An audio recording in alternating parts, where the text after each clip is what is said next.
This is it. This is it? This is it. What's it? This one. What's what? This episode. What's this episode? It's it. It's it? It's it. Like the movie with the clown that everyone is like, oh man, that clown's so hot. You see his big forehead? He looks like Pearl from Splatoon. He's so hot. I hate it. I hate it. I hate it. No, I don't want to. I just realized that and I hate it. Isn't it the worst? Isn't it the worst thing ever? Oh, I see a broken man's face right now. You just broke me.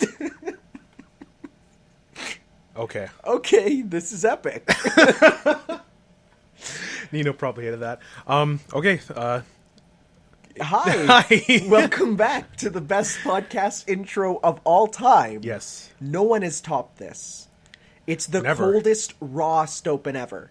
It's like a fish taken right from the Arctic, thrown on your plate, and you're told, eat it. That sounds pretty good. What? Okay, should we establish that him and I are like culinary opposites? Yes. And it's the most insane thing? Like, we couldn't be farther. it's incredible how opposite we are. It feels like every single time I mention something I love, you say you hate it. And every time you bring up something, I'm like, yo, that's gross though. Yeah. Like, okay, example 1, pickles. Love pickles. Hard pass. Example 2, sushi. Love it. I like sushi now. Oh, wait. He's Oh, yeah. learning. Oh, yeah, I like He's sushi. learning. The anime is influencing him. Next up, chopsticks. No, you're definitely not getting me on Man, those. it's so fun. Why don't you just use a fork? Because, okay. Why make eating food hard? Okay, no. Let me explain. I'm really bad for stuffing my face. I eat fast. I'll have a full plate done in like 6 minutes. Like, I'm talking a honkin' Thanksgiving chew. dinner. So, the best way to fix that is using chopsticks. Why don't you just teach yourself self-control? Because I can't teach myself self-control at this age. It's not possible. I've been munching that food. I've been munching and crunching like it's nobody's business for 23 years on God's green earth. But, number 2, boy, it makes me feel like a hipster, and I love it. I love going into the staff room at our school, and I take out my pair of chopsticks, and everyone looks at me like, what is this boy doing? And I use them, and I get people coming up saying, you know how to use those things? And they're shocked.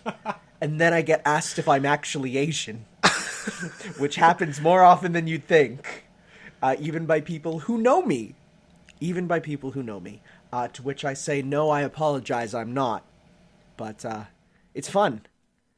Plus the taste of the wood. Just kidding, that part's kind of gross.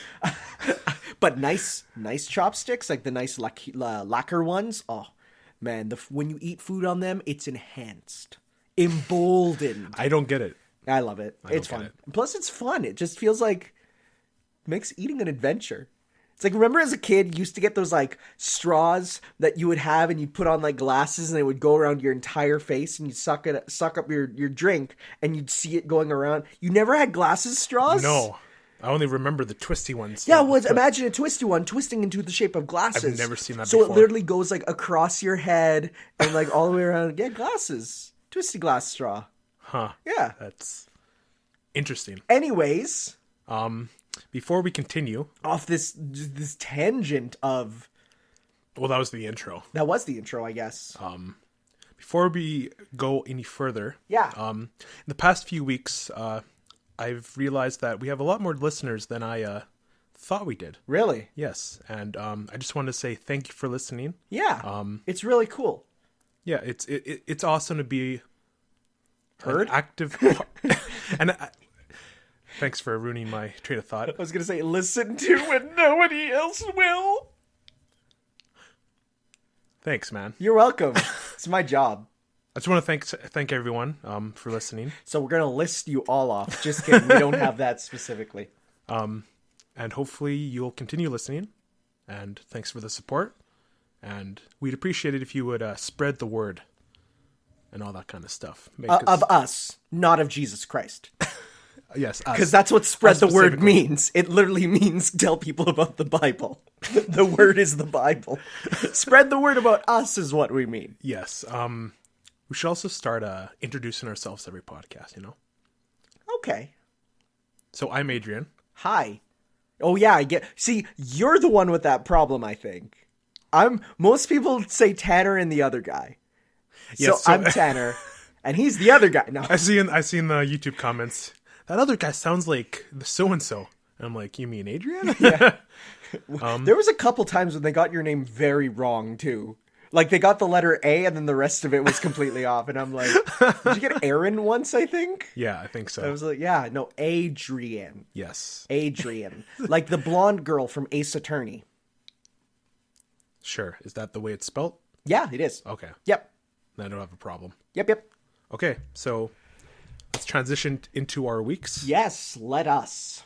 So I have here canceled delivery because I just wanted to remind myself. I was delivering a pizza like a week ago. Mm-hmm. So I roll up to the door, knock on the door. Kid answers it, and I'm like, "Hey, you ordered a pizza? Or someone ordering a pizza in there?" And then a teenage boy comes out of the door from the basement, and he goes, "What the F?" And I'm like, "What's going on?" That's not a good sign. And then he tells me someone figured, when you're streaming and someone gets a hold of your Oh, no. IP and then can order it. That's what happened. Oh, that's bad. And he's like, "Oh, I'm not lying. And this is like seriously." And I'm like, "Yeah, I understand. Don't worry." No, it's like, no, show me your stream right now. What are you playing? What are you playing? If it's Fortnite, I'm going to burn your house down. If it's Fortnite, I'm charging you double. Other than that, school's been going well. Yeah. Just had my intro to film class today. And boy, that's not a good professor. Oof. Yeah. Is it? He goes through things super quick. His PowerPoints are so bare bones. The way he talks, it seems like he's about to wrap up, but then he keeps going and going and going. And just that feeling of like a class feeling longer than it should be. That's bad. The movie we did watch was it was a black and white Asian film. It starts with an R. What was it about? It was like a murder mystery type thing. Okay. Of these three guys. I think you watched a lot of movies in college, so I need to. I watch a lot of movies in university. Thank you. It's in my backpack. It's in your backpack? Yeah. Is it because that's my movie I'm going to be watching this week? No. Okay. The movie's not in the backpack. The movie's not in the backpack. It's the notes for the movie. Okay, the notes. Okay.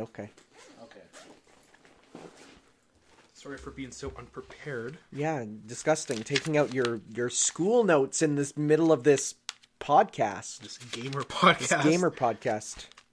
Watch it be just RuPaul's Drag Race or something. Sorry, that's all I can think of starting with an R. Rashomon. Oh, yeah. Of course. Yeah. What other Asian black and white film starting with an R? Yeah, of course. That movie's awesome. I love that movie. Yeah, that movie's influential. It's huge. I like how it ended with not a cliffhanger, but I'm gonna be straight with you. I've not seen it. I just know about its legacy. Okay. Yeah, I just know about its legacy. I haven't seen it myself. Yeah, but there's 3 different stories told, and then fourth one comes in at the end, and it's like, who's telling the truth? Like the DLC campaign. Yeah, pretty much. And then it's a baby at the end, and it's like, what's the baby doing there? And but the music. And then you see the baby pull out a sword. Okay. Other than that, yeah, school's been going good. Nothing to talk about other than that. Okay. There was a poster showcase going on. So were these like just posters that are like regular posters that they're selling in bulk, or are these like homemade kind of artist Sally type posters? There's art posters and then media posters. Huh. It took up a giant portion of the space, which was cool. really close to the class too. It was on cardboard, and the posters were on there. And what you had to do, you had to get a piece of paper, and if you wanted a poster, you had to mark down the ID number. Oh yeah, that makes sense. Name. Yeah, that's how they do T-shirts and stuff. Usually at conventions too. They have a whole wall of them, and you say, "I want that one," and they say what number, and you're like, "I didn't see." But yeah, the instant I saw it, I'm like, "Oh, do they have JoJo posters?" Ooh. They did. I found it's big enough that it would probably have them. Yeah. I found a part 2 poster. Nice. The name for the poster was Dio, and I'm like, why is it even Dio? Dio's not even in this one. That's a bit weird. They might have made a mistake there. And then afterwards, I was like, see, you should have brought that up, and they would have been like, the secret word, you get the discount. This guy's a real fan. And then I saw a bunch of part 3 posters. And I'm like, I don't want to get that yet because I haven't watched it yet. Yeah, fair enough. But I did find a part 1 poster with Jonathan and Dio. Nice. Chilling. Kissing? No. Kissing they're like very bros? close. You know that art where it's like that. It's like on the cover of your DVD there, but it's Jonathan and Dio. Yeah. Yeah. So. Nice and close. Kiss a homie goodnight. Good night. You think in that like period where they were friends, they like kissed each other goodnight like true homies, except they hated each other? I bet you. Anyways, here's my fan comic. Slap a book open. And then I saw a meme today with that doggo meme. Oh yeah. I just let me see it here because I retweeted it myself. It's pretty funny. It is. Oh man, are we reading memes live? Just this one. It's a special occasion. That might be the anti-humor. Because this one is the one. This one's pretty funny. Oh, right here. So, hey guys, I'm so excited. My dad said he's indebted to a man who saved his life years ago. So that man's son is coming to live with us. This is going to be great. Like having a cool new brother. Whew. Whew. Oh. Okay, how about your weeks? Not much other than my dad was in the hospital. My mom has the flu. We got a new fridge and stove, which moving that with them incapacitated was a lot of fun. And then, yes, it's fine. Like, can't complain. Work's been work. My mom's trying to set me up on a date with a girl. Really? Yeah. I went to high school with her, and like she's now... Like this not high this school? high school. Okay. No. My other high school. So like, I think we knew each other, but like we weren't super close. Like Is we were this friends. like a sure thing? Well, so Has she said yes? no. But it was just a thing where she's our kind of family hairdresser, and Okay, yeah, I've been hearing rumblings my about mom this. said like, yo, she just broke up with this dude who just sat around playing video games all day and like was the biggest loser. So you have a chance. And I'm like, You're that, but more. I'm like, yes. Yeah, pretty much. And it's funny because when it was first like when we first learned that, oh yeah, she went to school with you, and then my mom's like, oh yeah, she's dating this guy, and I'm like, oh yeah, that guy, that was nice. How's he doing? And then she got back and she said, no, not that guy, the other guy with the same first name. And I'm like, who? So I looked at him, I'm like, oh no, that guy was the worst. And I was like, that dude's gonna amount to nothing. And then weeks later it's like, yeah, they broke up because he was doing nothing but staying home playing Call of Duty. Oh no. It was, or maybe Fortnite. I don't know what the craze was at the time. But so the thing is, it's like through talking over the hairdressings, it's like mom's like, do it, loser. You can't lose. Try it. And I'm like, I don't know how to message her. I don't know how to set this up. It's scary.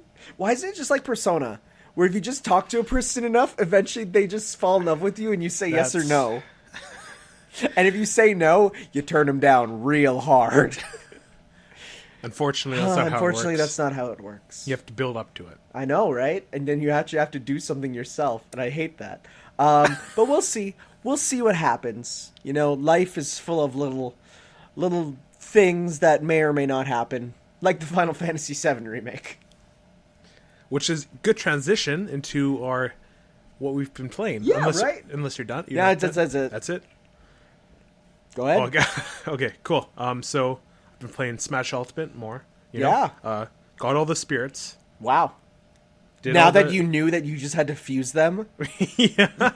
I can't believe you're like, I have no idea where the last spirits are. I'm going them. everywhere. I avoided the summon. And then I'm like, have you even touched the summon menu? And he's like, no. I'm not all about that gotcha stuff, you know what I mean? But it's the only way to get half them. And I realized that. But now I have them all. There you except go. the Eevee one.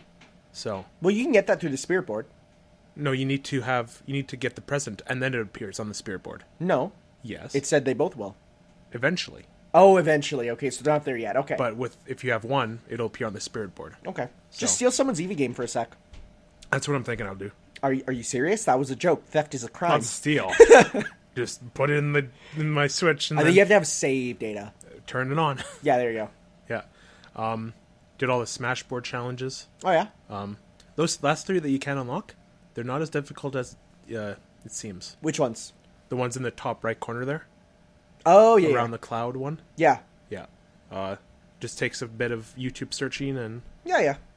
exploiting the system. Mm-hmm. The one about the beating the get a Meteor Smash KO in that one. Yeah, you don't even have to Meteor Smash them off the stage. You just have to KO them with one. So I just literally kept forward Aing with Mario, and it was like, and I hit him down on the stage, and then he flew up, and it still got it. Oh, okay. I'm like, yeah, I did it. Nice. So I only have 2 more panels left on the online. Just have to play a lot of online matches. Yep. And then get all the challenges done without using a single hammer. You're better than me. You're better than me. Other than that, just been turning on, playing a few matches, and doing something else. Yeah. Other than that, Pokemon Let's Go Pikachu. Yeah. Playing that. How's Pikachu going? He's going good. He's going good? Yeah. He's really sparky. Is that what you name him? No. Okay, because I was going to say, Sparky is the name of Richie's Pikachu in the Pokemon anime. Richie being the character based off of Red, because Ash is not red. Okay. There you go. So right now I hit Lavender Town. I'm in the Pokemon Tower. Ooh, spooky.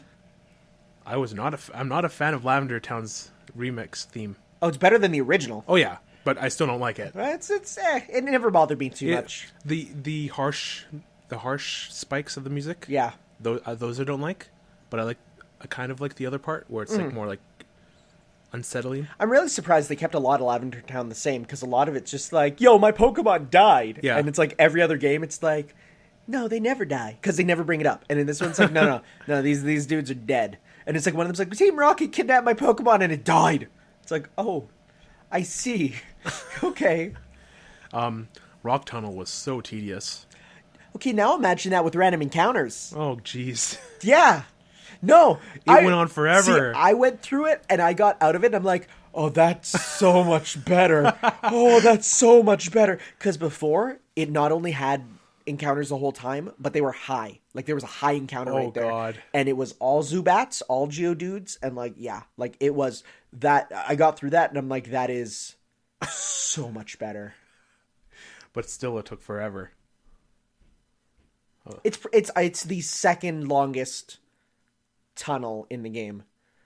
Is it the other one at least more fun to go through? There's puzzles. Okay. That's so your definition of whether that's more fun or not. But again, there's no random encounters, so it's like even still, it's way better. I like when just like a giant Onyx appears and like blocks your path. There's nothing funnier than you just enter a room and like immediately spawning in front of you is this giant Onyx, and you're like, okay, I got a Alolan Exeggutor. Oh, yeah? He's so big! You walk with him behind you, and you can't even see him. No matter where you go, his head is off the screen, and the only way you can see it is there is sunlight that comes down, and you see his shadow, like, way across the ground, and you're like, he's big boy. But yeah, just been going through that. Yep. It's fun. You're actually not super far from me, because I haven't been playing too much, because I've been playing other stuff, but I just beat Koga, the poison type gym leader. Okay. So he's gym leader. Which one's that? Number 1? 5. 5? Okay. Yeah, number 5. But then again, after you beat Lavender Town and complete the game corner there, it's pretty much open world at that point, and you can go wherever. Cool. Once you get Surf, you can go wherever, and the order stops caring. So that's good. Yeah. Yeah. You mentioned in your playthrough that you're not going to use the town map much. Did you end up using it a lot? A little bit, only because there's a trainer who's like, go to Route 19, and I'm like, lol, where? Oh, I used it to like see where I'm at on the map. And like... but I haven't memorized pretty much. I just don't have the actual names of them memorized. Like, I know, like if you just say, go to the route between, like, Celadon and Saffron, I'm like, yeah, I know that route. Or go between the route, before the Seafoam Islands. I'm like, I know where that is, but they say the number. I'm like, I don't remember the numbers.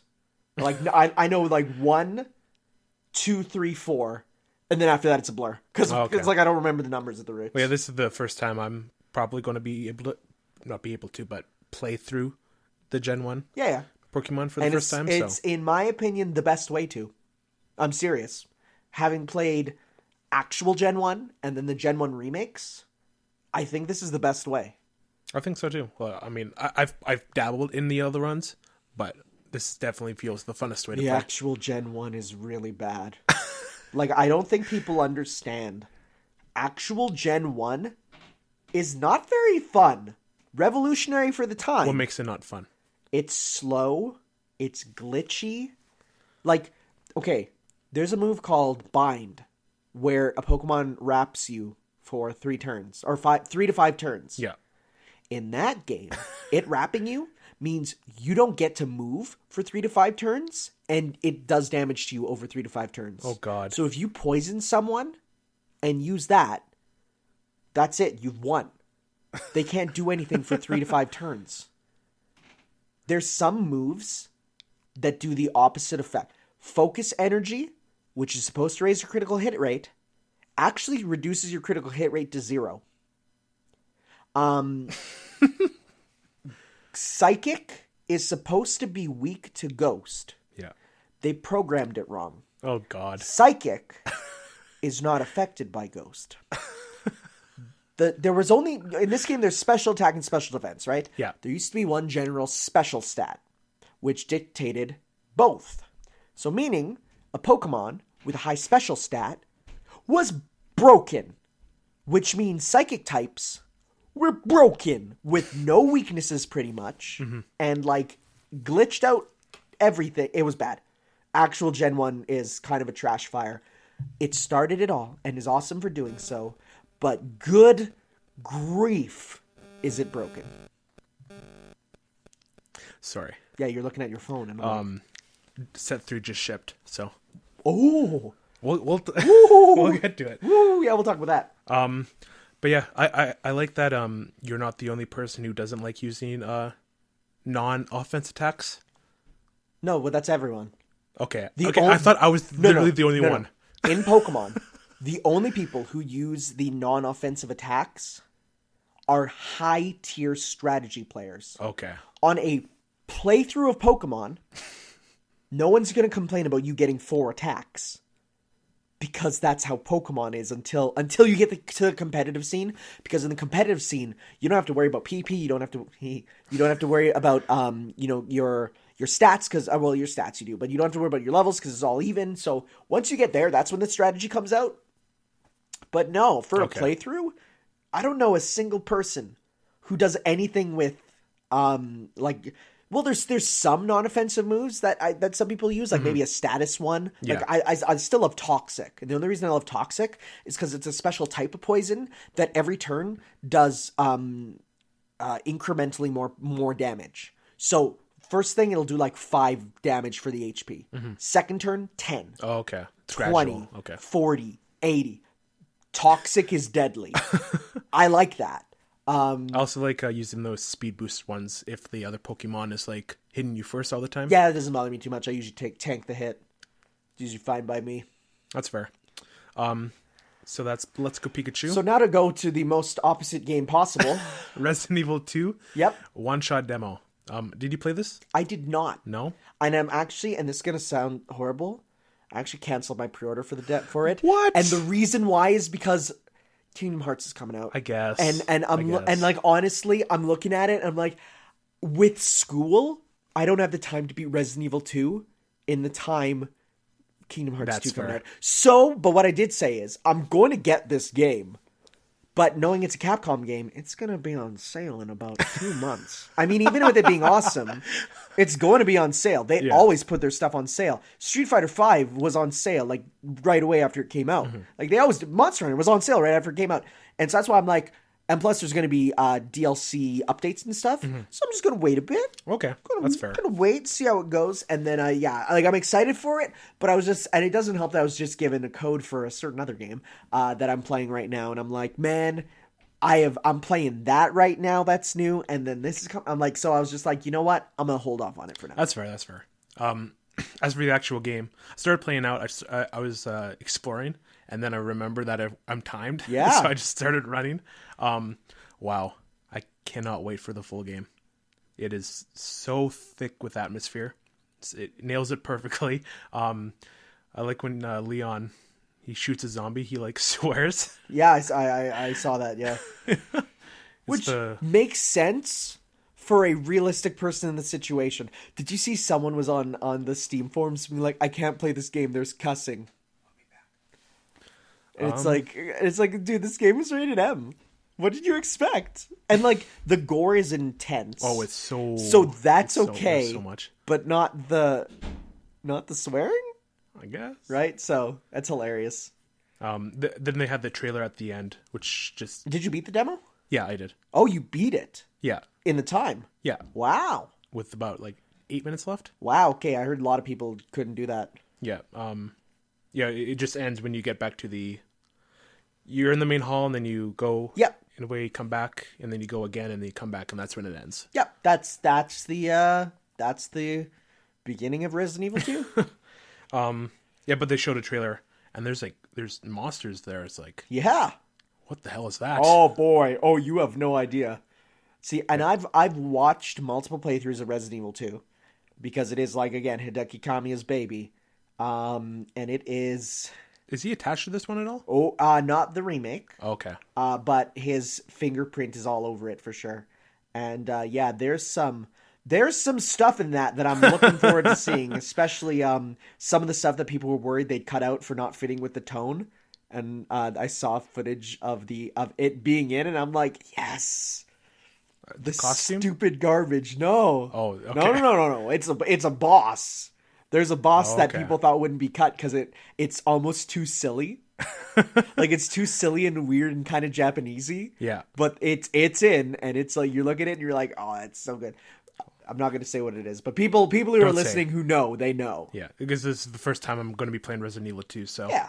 And then I've been watching some JoJo. Whoo, boy. Do we want to save this for spoilers? No, go ahead. Okay, this is going to take a while. That's fine. I'm excited. This is what I was waiting for. Wow. I cannot believe how much I love this show. Did you believe me when I said part 2 would be better? Yeah. No. Well, were you a bit worried? I was a bit worried. Okay. I was. Because it starts out differently. Oh yeah. And then when I saw Grandma Erina, yeah, I'm like, is that actually her? Well, because it was the 50-year time skip and everything. Yep. And then when the first Pillar Man came, it was Straight So. Yes. I'm like, okay, is he going to be the main villain of the part? And then he dies like the next episode. Yep.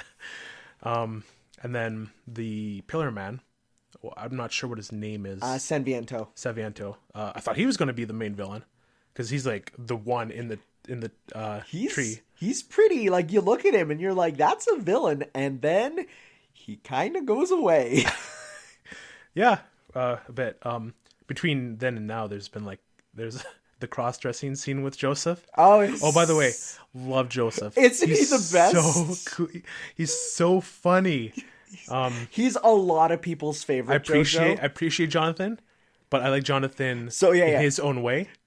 But Joseph is just the better one for sure. No one will disagree with you. Like, people have problems with part 1. Very few people have problems with part 2. For context, part 2 is Hideki Kamiya's favorite part. Oh, okay. He's tweeted about it. Part 2 is, I think, Sakurai's favorite part as well. Oh, okay, that's cool. Yeah. And then we were also introduced to I can't remember his name. He says it so many times. Who are you talking about? German power. Oh, Stroheim. Stroheim. Oh my god, he's the best. German science is the greatest in the world. And then he dies. I'm like, damn. He died too soon. Better. We'll get to that. And then we're introduced to Cars, AC/DC, and Wamu. Yes. Also Caesar. Caesar. How'd I forget about Caesar? He's right there in the opening. Yeah, he is. His death is right there in the opening. Yeah. Well, I was talking to Beat about it. Yeah. And it's like, now you know why Joseph screams at the end. Okay, I forgot about the opening. There's so many things to talk about. The opening is so good. Like, that song never gets old. No, I listen to it every day. It's probably my favorite OP from them. Aside from maybe there's a part 4 one I really like, and there's a part 3 one I really like. So okay. I just like the style for the characters. oh, it's so good. And then like the thing with you saying like the entire part gets spoiled in the opening. Everything. I like analyzed that through and through every episode. I'm okay. That's what that is and all that thing. And like, oh, that's who Lisa is. And like okay. It literally spoils everything. But if you don't know what it is, it spoils nothing. Yeah, exactly. It's so good. It's an opening that literally never gets out of date. Like it doesn't like some openings you watch for shows and you're like, well, they don't even have the villain in here because he wasn't introduced yet. Mm-hmm. No. It's all there. And I love it. Even with the Divine Sandstorm. Yeah. All that stuff. But back to the show when Joseph meets Caesar, like they hate each other. Oh, they hate each other. So I like their card game they did. Dub Caesar, like the English voice of Caesar, Yeah. a lot of people don't like it. Really? Yeah, a lot of people don't like I don't it mind at it. all. So that's the thing. But if you don't know the other Exactly. one, then for you it's fine. But a lot of people hated his voice. They're like, that is not my Caesar. I think they might have changed him a bit for the Blu-ray release. Okay. Because again, the DVD's different. They re-recorded some lines, but I remember when it first came out, people were like, "Oh, that's that." They said like a lot of it is really good, but that one is the one big miss for them. Aside from the original Strawheim was done completely monotone with no ham. Oh, that's so. Why did they do that? Right? It was bad. But yeah, then we're introduced to the Pillar Men.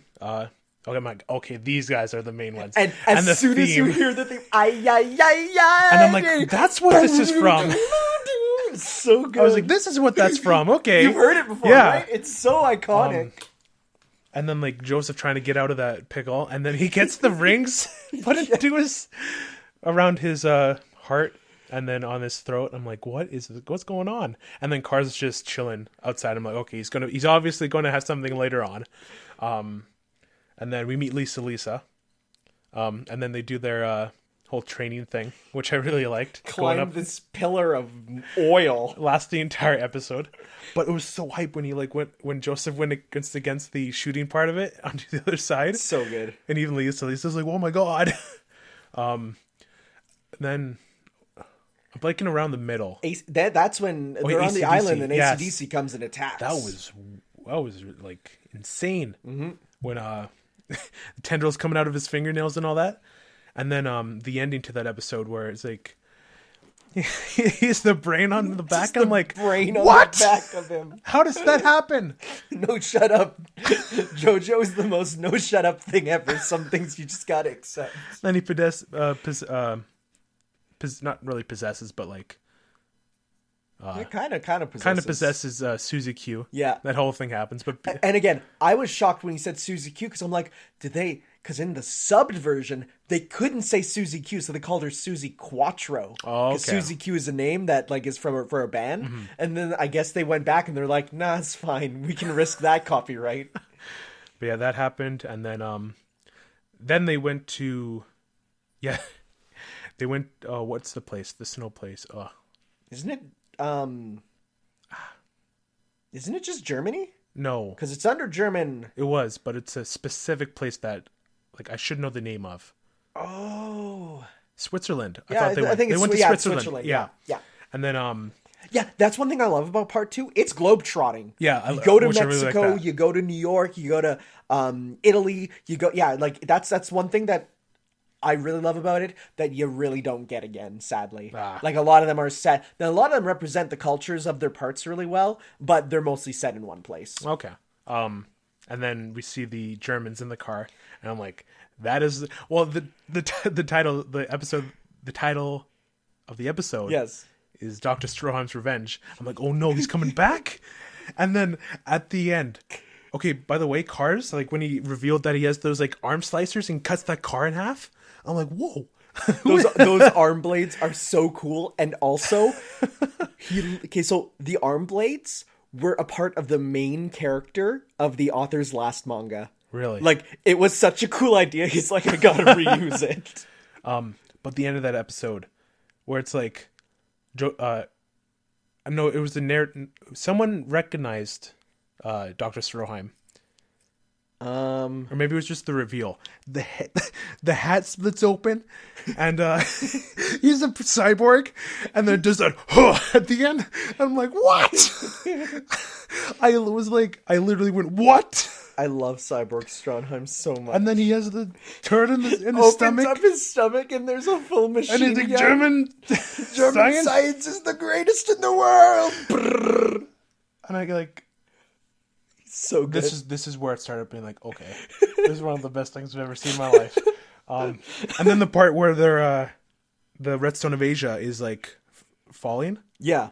No, before that, when Stroheim and Cars are fighting, it like delves deep into Cars' like blade, and it's actually like a rotating blades on that blade, and I'm like, what?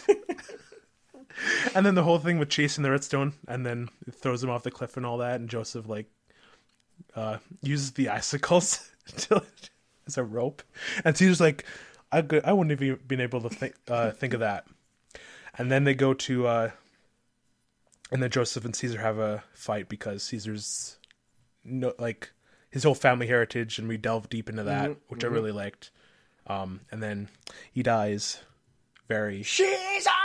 Yeah. So in the video games, if Joseph and Caesar are a tag team and Caesar dies, it literally has Joseph pick up his headband, put it on, and do the yell. No way. Mid-video game. It's the best. And you get a huge buff. It's the best. But yeah, that was actually like that was like the saddest moment of the series, I think. So far for me. It's rough, but it's also become hilarious because people will show like rocks and say like who would win, one bubbly boy or one large massive rock.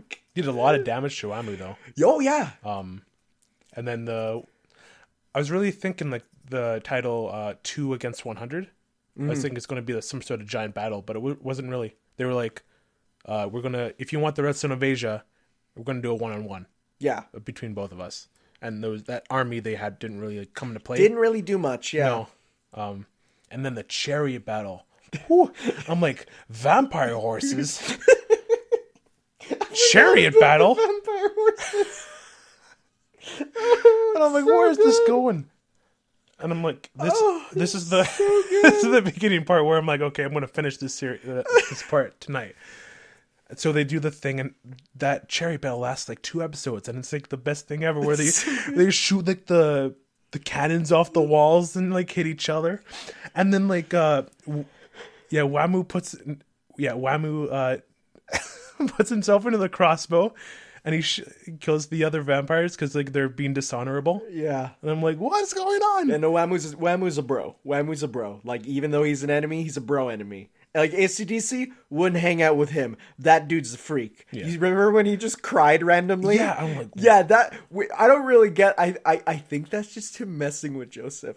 But Wamu, I'd open a cold one with. Yeah, he's cool. He's a cool guy. He's honorable. He's an honorable, yeah. Yeah. And then Cars. Whew! I was expecting something from Cars, but I was not expecting that. Were you expecting him to pick up Lisa's leg and go... No. I was like, what's going on? The whole thing with like... I like how... He takes off his turban, and the flowing locks. I'm like, whoa. What's with your hair, dude? I'm like, now you are the main villain. Oh, yeah. From that design. And then they go... And then with the whole thing with like the fake out with Lisa, and I'm like, oh, Cars, you're a piece of garbage.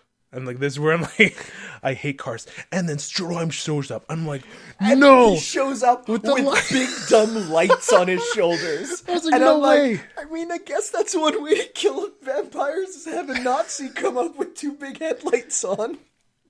I was like, and then all the Nazis are there with flashlights, and you're like, yay, Nazis! Like, they're not bad in this. I was like, I shouldn't cheer for you, but thanks. And then the ending to episode 23, I think it was, when it's revealed that Lisa is Joseph's mother. I'm like, You're like, whoa, and then you remember when he was peeking through the keyhole and goes, nice, when he sees her naked. And you're like, oh no. Okay, that happened, that twist, and then between the episodes, I'm like, wait a minute, that happened. I'm like, oh, that's not okay. It's like, oh but no. that part where it's like, Joseph doesn't realize the person he's trying to save is his mother, and then goes to I'm like, I audibly yelled, what? He doesn't know.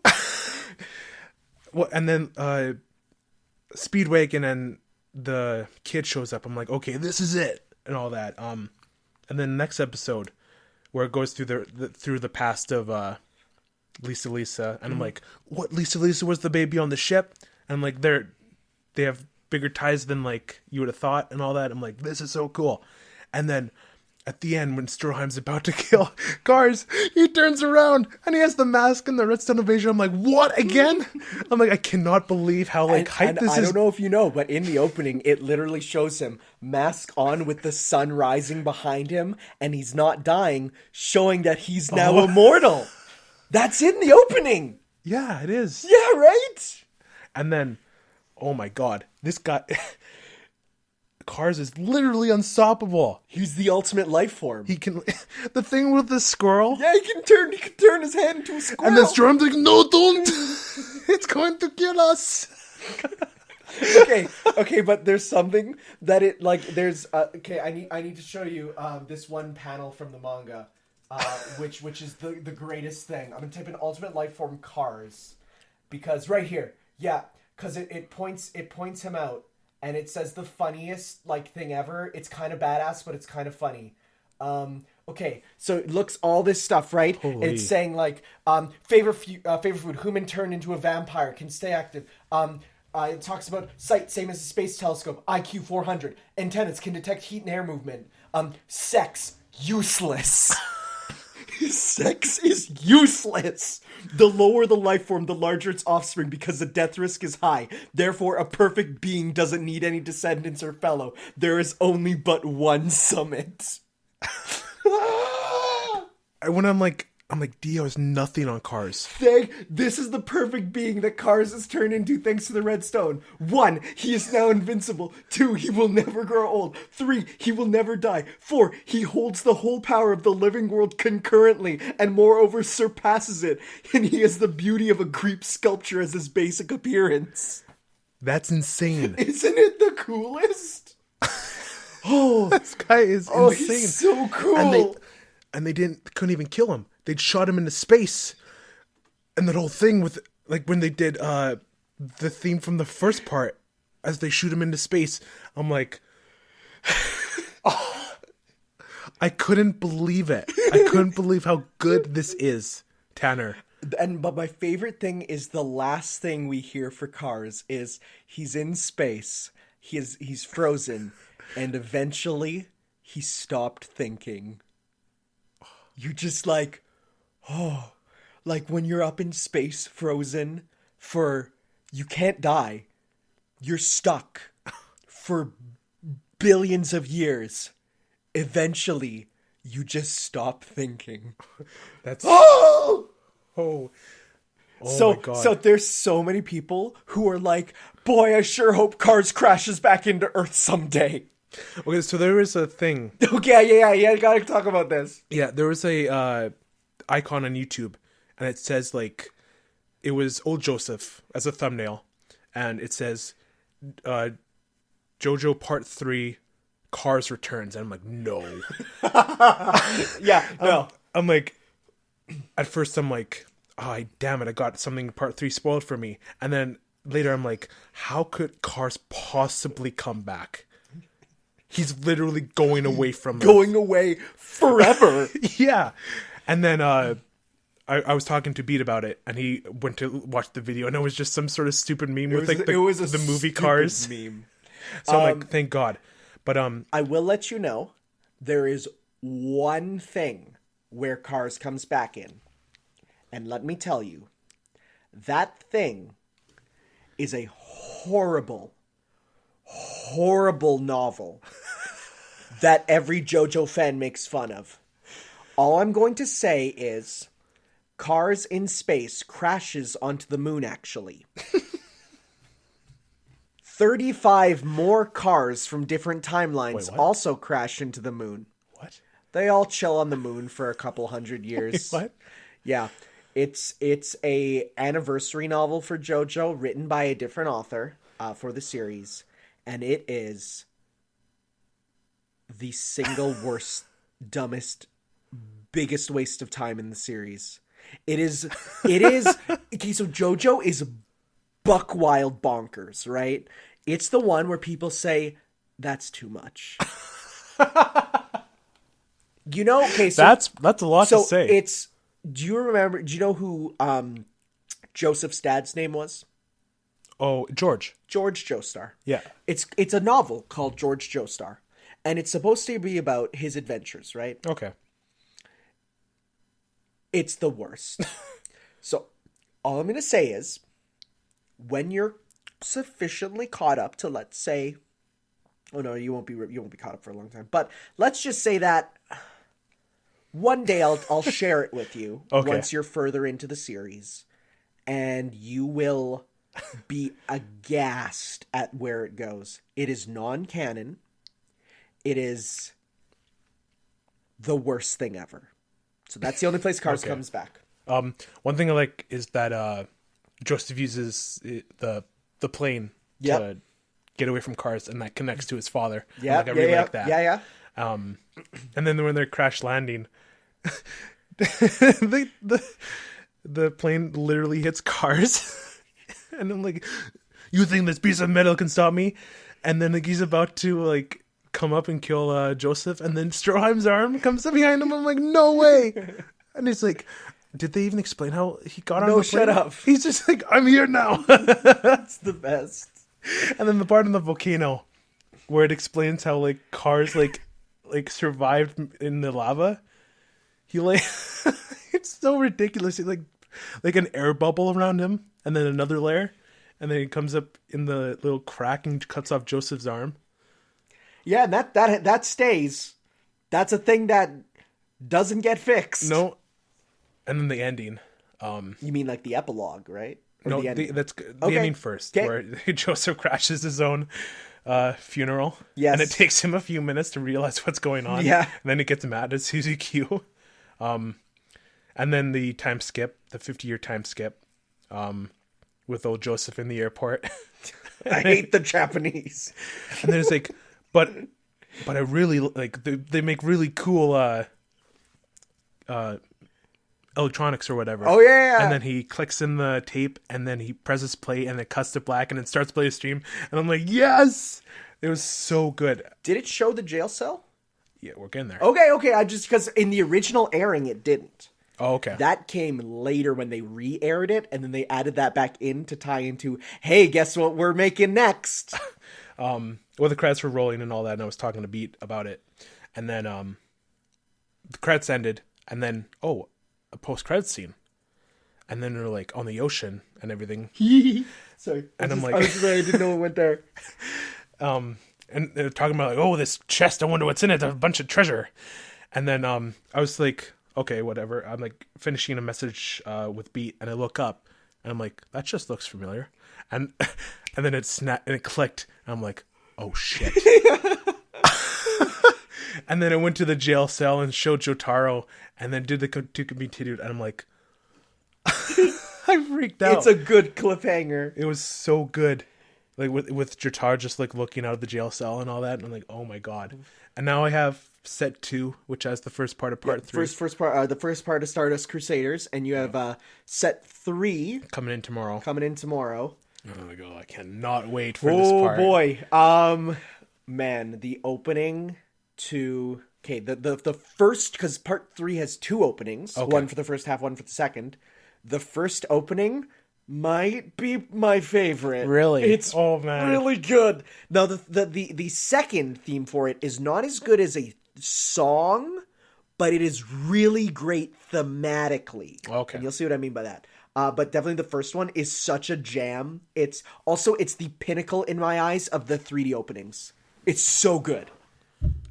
Like, you know how the openings are in 3D, right? Yeah. It's the pinnacle. It's so good. Okay, so I wanted to bring... Whoa, he's coming. What's he getting? He's grabbing something. Oh, where is it? What's he grabbing? What's this boy doing? Oh, he's ripping open that backpack. I wanted to bring this to show you. Okay, so I've not seen the Blu-ray box, and oh my god, that is so nice. It is super nice. So this is in the style of the Jojonium books, which are the re-released books there. That's Jonathan at the front and Joseph at the back. Yo, that's nice. And that's the Blu-ray. There's the Blu-ray. Then the art book is super cool. Let's see what the art book looks like.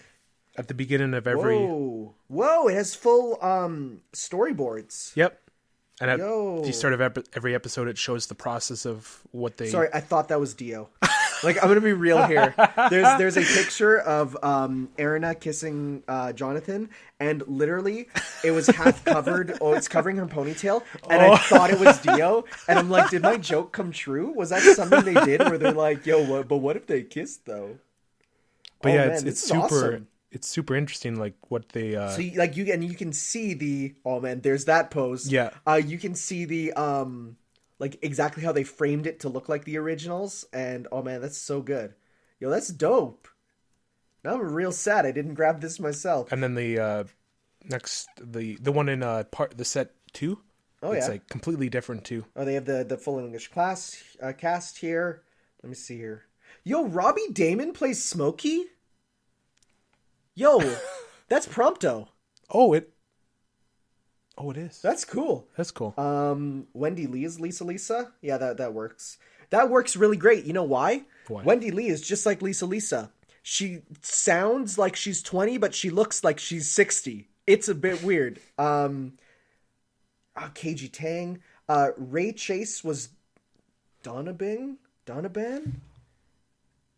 That's like, well, I know Messina was the other guy. Was it the guy in the desert? I don't know who. Because there's two characters in the part. Bang. Who's that guy? Isn't it that guy in the castle before they meet with Wamu and But Cars? he's Ray Chase, which is Noctis. Yeah. Who else is here that's really good? Yeah, okay. This is my favorite. Old Joseph's dub actor is my favorite. Richard Epcar. Sounds so good. He's one of my favorite voice actors. He's just only got a taste of him. Oh, you'll get more of him for sure. Yeah, no, you're gonna have a good time with that for sure. That's dope. And then you see Cars on the back there, his like ultimate life form. Oh yeah, cool. That's dope. And then there's the cards for all the main characters. They're really nice. Those are good for if you ever want a autograph. Oh yeah, yeah. So if we ever go to another convention and there's someone there who plays one, who the hell are you? That's the first Pillar Man. I can't pronounce. Sanviento, yeah. Sanviento. Right. Man, geez, some of these there's some characters in JoJo that like you look at and you're like, I've already forgotten you. It sucks because there's some that are so memorable, and then there's some that you're like, I don't know who you are. Because there's a guy in the desert. In part 2, and then the guy before in the castle. Yeah. Who they just walk past. Just walked right past him. Yeah. But yeah, holy shit. So we're gonna get started on part 3 soon? Yes, very soon. Oh. Again, part 3, not to hype it up, but it is the Final Fantasy VII. It's the one that everyone bases everything back to. It's also the end of kind of the first saga, if you will. You can almost break it up into sets of 3. Okay. Yeah. Cool. So you can do like part 1, 2, 3 is a set, part 4, 5, 6, and then 7, 8, and 9. We're only halfway through 8, so we don't know, but we'll see. Is it popular still? Like profitable popular? Oh yeah. I mean, for merch alone, from like it's definitely the older stuff is way more popular than the new stuff. Mm-hmm. But like, yeah, no, it's huge. So there shouldn't be any reason why they would stop it. Oh no, yeah, God no. It's a huge money making machine. Because you said part 8 might be the end. I mean, well, that's just because the author is like 60. Okay. Oh, you don't know about the author? No. So, you know the ham-on breathing? Yeah. That can make you look like you're young? Yeah. We think he actually can do that. What? Because he's kind of an immortal god. Okay, what's... Okay, Araki Hirohiko age. Okay, now I'm just going to type in 2018. Or 2018. Wait till you see how this boyo... Okay, no, we want to go back. Okay. He's... You know how Sakurai looks like he's aging backwards? Yeah. He's even worse. Okay, ignore everything before... Like, everything before the 1868. That's a meme. But, Okay. Like... How does he do it? I don't know. And that's 2011. That's 2011, right? Yeah. Wait to see him this year, which is, there he is. That's 58? That's him. Yeah. That's insane. Yeah, he is right now. Yeah, 58. He is, again, like, he's... How is he doing it? He can't keep getting away with this. So people have said, either he is Hammond breathing, or he's a vampire.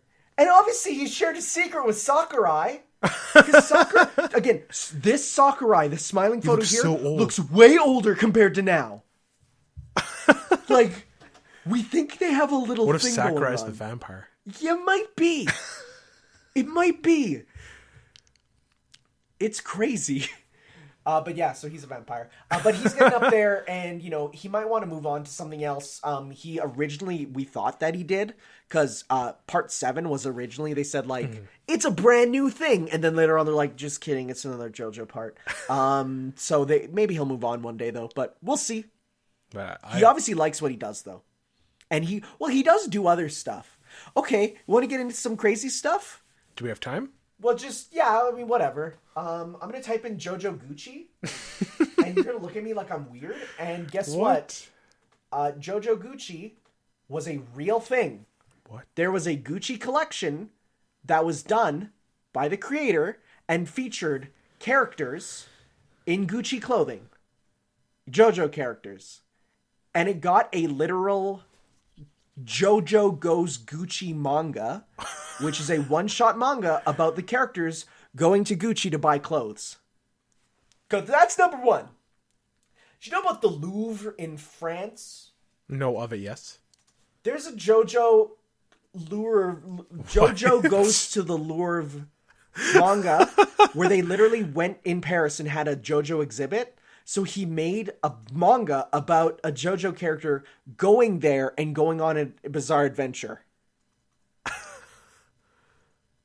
That's crazy. Yeah, right? It's buck wild, yo. JoJo's mad.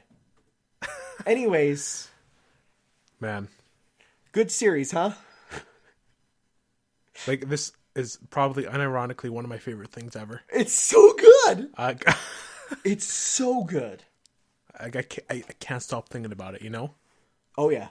But now, I'm okay. so excited. One thing I will say is, and this is something that does, affect going on. As it goes on, the parts do grow. And what I mean by that is, they're not as, compactly written as 1 and 2. Like, 1 and 2 in my eyes are, like, so perfectly done for pacing. There's arguments to be made that 3 and beyond, it starts to become a bit more episodic and a bit more like, oh, here's another short adventure for 2 episodes. And some people don't like that as much. I can definitely understand why. But at the same time, more JoJo isn't bad. So, definitely That's how I see it. For a first-time watcher, you're just like, oh, man, it's so good. But even me, I'm like, I just today caught up after missing about, 4 episodes of the latest one. And I'm like... because I had no, then again, I read it first, so I knew what happens, right? Because, of course, once part 3 show ended, I'm like, I need to know what happens next, so I read all the way up to the end of part 7. And so I was like, then at that point, I'm like, yeah, I'm good. And then, of course, now I'm watching the anime, and I'm like, oh, guess there goes the twists. Yeah. Yeah, but I'm going to stick with the anime, I think. No, for sure. Yeah. No, and that's working for you. They actually did just announce they're bringing over the Part 4 manga here officially, finally. So that's really cool that people will be able to read that in English. I only have 1 and 2. I didn't collect all 3 yet. Okay. Mostly because it's like 9 volumes. Wow. Which will probably be about $250 altogether. Ooh. So I'm like, yeah, I think I'm okay. I watched it already, so I'm like, I think I can live without that for now. Cool. Cool. And that's all I've been playing and watching. That's fine. You know what? I really wanted to go into this talk, so it was worth it. All right, I'm gonna kind of quickly go through my stuff a bit because Sure. it's my stuff isn't too crazy. There's been some Smash rumors, some going about. So I decided, man, I'm gonna hop in. I'm gonna play some I'm gonna Minecraft. play. No. I decided to play Ninja Gaiden on the NES, on the NES Classic service. How was that? Boy, save states made that much better because that game is so hard. You need it's one of those games that is you buy it for a kid and they will spend years trying to get through 2 levels. Wow. It's rough. It's unforgiving. But when you have the save states and you can, basically how I do it is I don't do it mid-level. I always do it at the beginning so that if I die, I just reload. Mm-hmm. So that way I can actually practice the levels and get to know what to do. When you do it that way, it's a lot of fun. Up to the end where it starts to overwhelm you and there's some stuff where you're just like, this is not very good. But I played it and I'm like, no, this is cool. And there's cutscenes. Really? In an NES game, full sort of cinematic style cutscenes, and there's text and story, and I'm like, yeah, it's pretty cool. Okay. It goes pretty hard in the end there. There's some blood and stuff. You see a character with a bloody hand, and it's Ooh. pixel arted, and you're like, whoa, that's crazy. But no, I played it. I nearly beat it, and then I was like, oh, this is just it. By the end, it was like, this is too tough. And then they released the SP version, which just puts you at the end with all the items and stuff. And I'm like, well, that's the version I'm going to pick up from and play. No, it's cool. And I'm definitely of the mindset of, boy, he would have an awesome moveset. You play it and you're like, yep, that's all of his moves. You're perfect. You're good. You know those pictures they use to preview a character? Yeah. I could imagine him being on Suzaku Castle. Yeah. Well, no, he'd probably be on his own stage, though. Well, yeah, but as a different type of thing. So that was cool. Speaking of ninjas, I got my code from Xseed for Senran Kagura Burst Renewal, which is a remake of the 3DS game, but with the gameplay of the PS4 ones. Fun! It's just the best way to describe it is Devil May Cry meets Musou for gameplay. And it's just you play it, and it's fun. And the characters are, because it's a remake of the first game, the characters are way more down to earth. Their personalities haven't fully set in yet. And it's weird going from hyper exaggeration in some of the later games to them being way more toned down. But it's fun. I've been enjoying it. Cool. I hacked my way into playing the Jump Force demo by way of if you put in a certain code for your DNS in the settings for PS4, you could trick it into thinking you're a tester and play versus CPU. Really? Yeah, so I did that, and I played it versus CPU, and that game is surprisingly deep. It looks kind of like a button mashing fighter thing, but there's some cancels and there's some stuff you can do that is actually going to lead to some fun combos. Legitimately super looking forward to the gameplay now. It's going to be fun. In terms of anime, I started my seasonally trash harem anime. This one called The Quintessential Quintuplets, which is basically, let me set the stage for you. Dude is in school and he's like, all right, I gotta study. Look, okay. I gotta study. Nothing in this world matters. TV, not watching it. Girls, ain't talking to them. Studying, that's my jam. He's like, so he's like, I got 100 on that test, but the only way was by studying really hard. So I'm going to use this lunch. And also he's like, I'm going to go and I'm going to buy. They said okay, buying a rice on its own is 200 yen. But if you order a meal and say, hold the rice, you get more for the same price. Oh. So he's like working it out, and he goes and sits down. He sits down with this girl with like five different items on her tray. And he's like, wow, you're going to get so fat. And she's like, how dare you? And then it's later revealed that the guy's in super huge debt.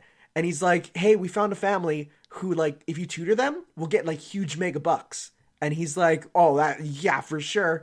It's the family of the girl he said will get fat. And not only that, yo, there's 5 of them, and they're quintuplets. And they all hate him for various reasons. Aside from one, but the one who doesn't hate him literally gets zeros and is the dumbest person alive. She's so and so, but it starts off, so they all have like red hair, right? Because they're quintuplets. They all have this similar hair color. But it starts off with him having a dream of a wedding with a red-haired girl. Oh. Now, you don't see her face, but it's implied. It's like, which one is it gonna be? Who knows? But it's probably just gonna not ever happen and remain open so everyone can choose and have their own. But it's hilarious because most of these shows have horrible main characters who are just bland or way too perfect, right? He's kind of a jerk, and I love that, where he'll be like, he'll just be doing something. He's like, no, shut up. I need the money. And he'll be like, I'm not doing this for you. I need the money. He's like, I don't need some disgusting girl in my life. I'm trying to get 100% to get a job, to get money. And it's great. I've been enjoying it. It's trash, but it's the good trash. Cool. Okay. Do we want to save this I'm for just spoilers? going to say it's part of it, and we're going to hold off talking about it to the end, but we watched the Broly movie, and we're going to save our talk about that for the spoiler section at the end. Yes. So listen to that, because boy, we have some things to say. Oh, yeah. And then finally, I read a few manga. I only wrote down one here. I decided to read Boruto. Whoa, you kicked the mic. You almost smashed my face. Yeah, because you didn't like hearing Boruto. So it's the sequel series to Naruto about Naruto's son, Boruto, whose name means bolt. And also about Sasuke's daughter, Sarada, whose name means salad. He named his daughter Salad. That's not a joke. It's what it means. But it's basically like, I was really worried because I'm like, man, it's by a different author. He's just picking up where the last one left off. I don't know. And it immediately starts off with Naruto being the worst dad ever. He's like, oh man, I'm happy it's your birthday, son. And then he's carrying the birthday cake. And then poof, he disappears. And they're like, that wasn't even my dad. That was a shadow clone of my dad. My dad's still at work and he sent one of his shadow clones to come to my birthday. And he's like, and you just see him at work and he's like, oh no, my shadow clone just popped in it. Sure hope he wasn't carrying the cake or something. And yeah, it's basically about Boruto being like, I hate you, Dad. You're never there for me. And Naruto's just like, why is working so hard? And it's just about him. Like, it's about Boruto, but it's like seeing this character who was like touted as like, yeah, he's the perfect ninja. Everything's great about him in the original, to be like this really bad dad was really refreshing. And I love it. Seeing him just be like he has all these like super like adult problems of being like, how do I balance working as the president of this ninja town versus being a dad? And it's like, you pick one. And it's like, and I'm like, this is actually pretty good. Some layers, yeah, which is nice. And some people don't like it, but I'm like, nah, you know what? I like this Naruto being a horrible father and trying, because it surprisingly like fits, and I like it. Cool. Then I'd also decided to read the original Yu-Gi-Oh manga, not the one based on the card game. The card game came later. The first Yu-Gi-Oh manga was just about him playing games with people. Generic, right? Boy, that's very different from the child-friendly Yu-Gi-Oh we got in the West. for instance here, okay, there's a school bully, right? How do you stop a school bully? Well, here's what you do. You put a knife in front of him, and you put a stack of bills, money, on your hand. And you say, we're going to take turns stabbing the money, and as much as you take is how much you get. Okay. And we're going to keep going until all the money's taken. Winner takes all. So if you get more money, you get my money too. Okay. So he does that. And he makes the bully stab his hand.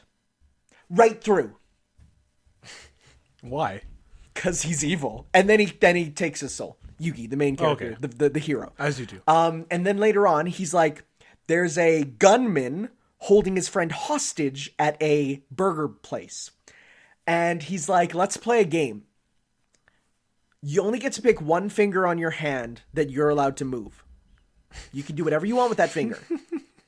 The rest of your fingers, you're not allowed to move. And so he's holding a gun, the villain. Yeah. And he's like, well, of course I pick my index finger. Are you stupid? And so Yugi's like, well, I pick my thumb. And he's like, what you can do with your thumb, dude? And so he's like, so he's holding the gun, right? But at the same time, he's pouring himself a drink. And he's like, well, I can't stop pouring the drink because then I lose, right? So he keeps pouring his alcohol.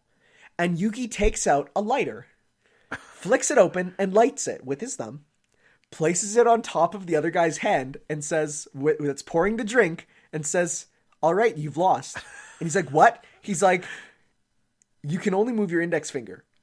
If you pull the trigger, the recoil will knock the lighter into the alcohol, which, by the way, is Russian white goose, which is 90% proof, which will make him explode. Or, it's like, you have to admit defeat. If you do anything, you'll explode and die. And so he's like, what do I do? And so he's like, I don't care. And so he moves to try and stop him. It falls in. He explodes. And then Yugi's like, all right, yay, another game won. And you're just like, you killed a man. You killed multiple guys. Yeah. Huh. Boy, they really changed that for the second season, which focused on card games and the power of friendship. Because then there's another part where he's talking with his friend, and his friend's like, hey, Yug, I got this here movie of the naked ladies. Boy, couldn't sure see anything through the censor bars, though. And Yugi's like, I'll demagnetize it and fix it for you, my friend Joey. And you're just like, they're talking about porn in Yu-Gi-Oh! It's so weird. It's like to go from that to, oh my god, have you seen the cursed commercial? No. The cursed Yu-Gi-Oh! Commercial? No. Okay. I'm just gonna play it. I need to go to cursed commercials. And I'm just gonna play it, and I just want you to listen. Do you follow Cursed Ads? I do. Yeah, they did a Yu-Gi-Oh! One recently, which floored me right here. Okay, just listen to the beginning here. Marijuana. Sweet. I know marijuana is harmful. I know it can't improve my game. My friends and I have faced many battles, and we have always dueled without drugs. What? They did an anti-drug PSA, and hearing the official voice of Yugi say, I'll never do marijuana, is the greatest. And it's like, it's a minute of him going like, doing drugs is a game. You can't win. It's like, I may be the king of games, but that's a game I'll never play. Jesus. Oh man, I love how stupid the world of anime goes. There's so many rabbit holes you go down of. It's just so dumb. It's so good. It's so good. Anyways, it's not an article, but Fate Stay Night is collaborating with Pizza Hut in Japan. Order a Fate pizza and get an exclusive pizza box featuring your favorite characters. Are you going to do it? No, I can't because it's in Japan. Also, it's for the third movie, which is based on the third route of the game I'm playing. So, like, I shouldn't do that. I shouldn't even look at it because I'm not even done the first route. Not even. Okay. It's like I'm on the first playthrough in Nier, and that's on the last one. So it's like I ain't touching that. But yeah. Okay. All right. The news time. You know, no break or you just No hop break. right into Let's the ball? go. We don't have much news this week, honestly. Yeah, it's January. Yeah, for sure. There's lots of games, not much news. Cool. All right, so the biggest story this week's is the official announcement of Mortal Kombat 11. Yep. The blowout, as I put here. So I'm just going to go down the things I've put down for the blowout. Yes. Jiris is a new character. Time-based, can play with the in-game timer, which is janky. It's going to be hilarious. New fatalities, of course. Yeah, a lot of people are like, oh, it's so grosser than normal. I don't know. They don't bother me that much. Me neither. Maybe I'm like, there's some in the older games that get me, like the newer ones, not the very old ones. There's some of those that get me still, but like none of these new ones so far have made me do anything. Barakas. Yeah, Beat was freaking out about Barakas, and I'm like, it's par for the course. Yeah. It's like, whatever. Main course, even. Hey. 25 character roster. That's people say without that's DLC. People say that's small. That's a fair roster. Who just got out of the only problem is that they always, like, Mortal Kombat games are really bad for resetting everything. Like, Street Fighter games will build off of each other and like work off of each other, kind of like you get those characters who are always going to come back, right? But like, it feels like Mortal Kombat is very much like, we don't know if Reptile will come back. We don't know. And it's like, so. Okay. Yeah. That's why some people are like, it's like Scarlet completely missed out on Mortal Kombat X for some reason. Oh, okay. Like, people are like, why? Like, Baraka completely missed out.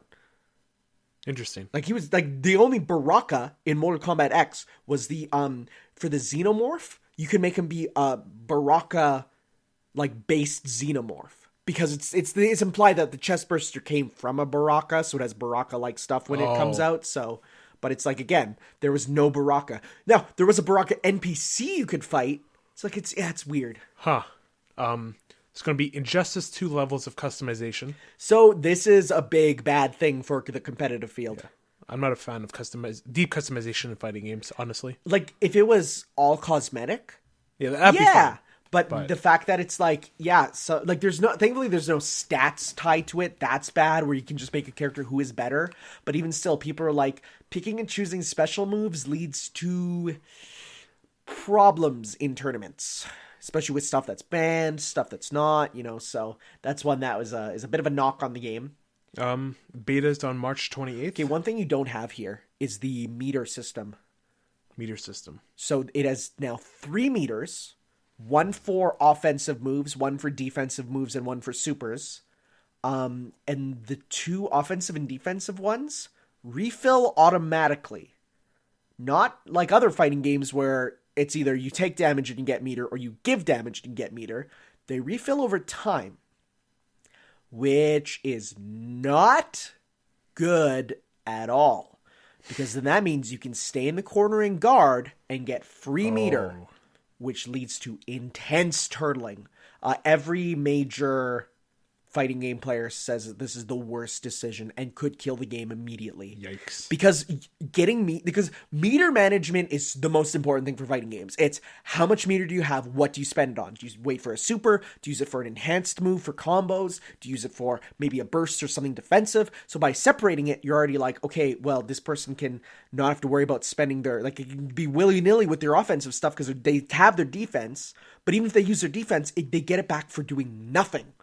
It's like, that's Max right now. Max loves Mortal Kombat. Maximilian, dude, loves Mortal Kombat, and he's like, I'm not liking the look of this. So hopefully they change it by launch then. That's hopefully one. Speaking of hopefully changing by launch.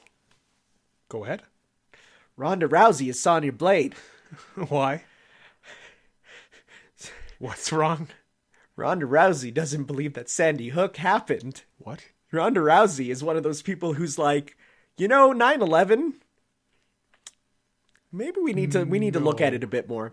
Vaccinations? No. Probably not. Trans people? They shouldn't exist.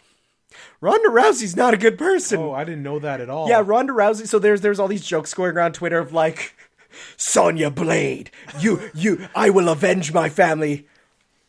Sandy Hook didn't happen. What? Sonya Blade? So this is when people are like, okay, this is not very good. A lot of people are saying, though, hey, training mode, dummy. But it's still like a lot of people are like, I don't know about that. Like a lot of people like Ronda Rousey, but she might have got hit in the head a couple times because some of her stuff is, people are like, yeah, she frequently posts like Alex Jones and is like gay frogs and stuff. What? So yeah. So like, not to ruin it, but like at least we're getting good memes out of it of extreme like horrible person Sonya Blade. And then the game's coming out in April 2019. Yes. I think. Apparently the Switch port is getting delayed. But it's not really it's I don't, par for the course at this point. Again, I don't know a single person who would buy it on the Switch though. Yeah, because it's a fighting game and all it's good that it's on there. Yeah, hey, I guess. But it's that's not one that I think people will be jumping at the gun for. Any other Mortal Kombat things? Because I did go through a few pages and. No, not really. I'm not paying attention to it honestly. Never been a fan. That's fair. Dragon's Dogma coming to the Switch. Yes. Specifically Dark Arisen, which is the enhanced port pretty much. Sadly, the one big sad thing is the Berserk collaboration armor is not going to be in. Oh, really? Yeah. Dang. But there is armor that looks almost exactly like the Berserk armor that is in with slightly different names. But it's like that was one of the things where when it first came out, it was pretty much touted as like the one tie-in for the Berserk movies and was like, yeah, get the armor of Guts and Griffith. And you're like, oh, it's so cool. But yeah, that's not in. But otherwise, this game is basically... What if the Devil May Cry team made a Monster Hunter game that was open world? Okay. And a lot of people love it. I'm kind of interested. A lot of people love it. So I might get it. Take a look. Take a look. It's definitely one that a lot of people are very excited for. And people are saying like, hey, it's the first time some people can play this awesome game. One of my friends is like a diehard fan of this game and he loves it to death. So. Oh yeah. It has like its fans are its fans. Yeah. And it's one that people always call for a sequel to. Okay, so there's this little story. I was going through the news for the Western side, and I came across this story with about Red Dead 2. Red Dead 2 is facing legal action from the real Pinkertons. Oh yeah, and I have a link there. Do you want me to click it? Yeah, sure. Go ahead. Sure. I'm clicking said link. Going to GameStop. Take-Two says R2D2. Sorry, RDR2. I was for a real split second. I thought, is this game's acronym R2D2? And then I thought to myself, maybe let's not read that with dyslexia. Click to unmute. Click. Oh, never mind. Let's click to unmute. In Red Dead Redemption 2's world, the Pinkerton Detective Agency, they're hunting them down as the main antagonist. The real-life Pinkerton company is taking action for using its name. Oh, interesting. So, court documents discovered that the Pinkerton Consulting Investigations, the real detective agency founded in 1850, has issued a cease and desist. Pinkerton said Rockstar had a clear affection for Pinkerton by using the name. However, they took issue with it because it might have led to people believing that the real Pinkerton was involved with the game development. They're now demanding they pay an unidentified lump sum or share royalties in the future. There's no way they'll give royalties. They will give a lump sum.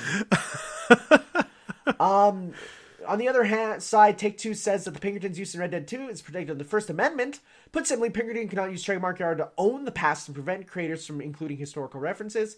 I side with Take-Two on this. Because definitely I'm of the mind that, like, just because something is still around doesn't mean that you can't talk about it happening in the past. Yeah. Because if it's been that long and that was a thing back then, like, No, that's definitely one I side with Take-Two on. To be honest, I didn't know the Pinkertons were a real thing. So. Yeah. I don't think most people do. But yeah, it's a cool story I wanted to bring up. That's interesting. That's an interesting one, because then you talk about, like, yeah, if there's still a company, do they, like, if something is still around, but it's been like 250 years almost. Like, how do you... No, my math's really wrong. Yeah. 250. We're not... Yeah, no. About 150 years. Like, could you use that even though it's still around? Because that would be copyright? And it's like, well, after 150 years, you should be able to talk about the past without worrying about copyright. Yeah. Right? Like, because copyright's supposed to be 50 years. And then Disney was like, no, it's 50 years plus the creator's death, the last current. So... yeah, so we'll have to see. that won't go anywhere. They'll give them the lump sum and shut them up. Yeah, probably. They have the money. I'm just gonna do these next two stories together, because they're both about crafty stuff. Oh. Kirby's Epic Yarn coming out March 8th, or Extra Epic Yarn. Extra epic. Extra. Okay, this is extra epic. Okay, this is extra epic. It's coming out on the 8th. And Yoshi's Crafted Epic World is coming out on March 29th. Very crafted month. Very crafty month. Yeah, I was going to say, you want to try that one again? Yeah. There you go. I'm getting one of these games. I'm getting both. Yeah. I don't own Epic Yarn anymore. Okay, that's fair then. So that's I want fair. a way to play it. That's fair. That's fair. Hey, that's fair. And you know what? I love Yoshi games now. I still haven't played one that made me love it. Woolly World is my favorite since 64. But I did really like Whirly World. It's just a problem that it was on the Wii U and I didn't want to ever touch it at that point. I played it on 3DS and I finished it. There you go. Awesome. Cool. Next is Spider-Man PS4 is adding something fantastic soon. So yeah, they finally got quote the rights. Unquote, fantastic. They finally got the rights to using the Fantastic Four in Marvel game media again after that lawsuit finished up there. So yeah, that's why they're adding all the Fantastic Four to the all the mobile games going out right now. They're adding in. It's probably going to be the Future Foundation suit with the paper bag. The Future Foundation suit is the pure white one with like the lines there. Yeah. Or the Fantastic Bagman. Yeah, okay. Which is the bag headed with the Fantastic Four outfit. Yeah, either of those ones are very popular. Is the Fantastic Four building in the game? Yes, I think so. So yeah, they might. If he never said anything about it before, he might now. Maybe. So they might just also unlock that line or something. Maybe, yeah. Because they knew that was happening. Oh yeah. Cool. Well, that's a lot of. All right, we got some Jump Force characters, some of which you'll care about. Okay, so first off, the ones you don't: Boruto Uzumaki, son of Naruto; Gaara, last name I don't know. I don't think he has a revealed last name. He's kind of a sand dude. He has sand and a big gourd behind him that he can control using his sand powers. Okay. Kaguya Otsutsuki, who is basically Ninja Eve, like from the Bible. Don't worry, don't ask, it's fine. Also, she's from the moon. And Kakashi Hatake, who is just like this really, really, really, really cool dude. Like, he's so cool. Guys, Kakashi is so cool. Sasuke sucks. Kakashi's so cool.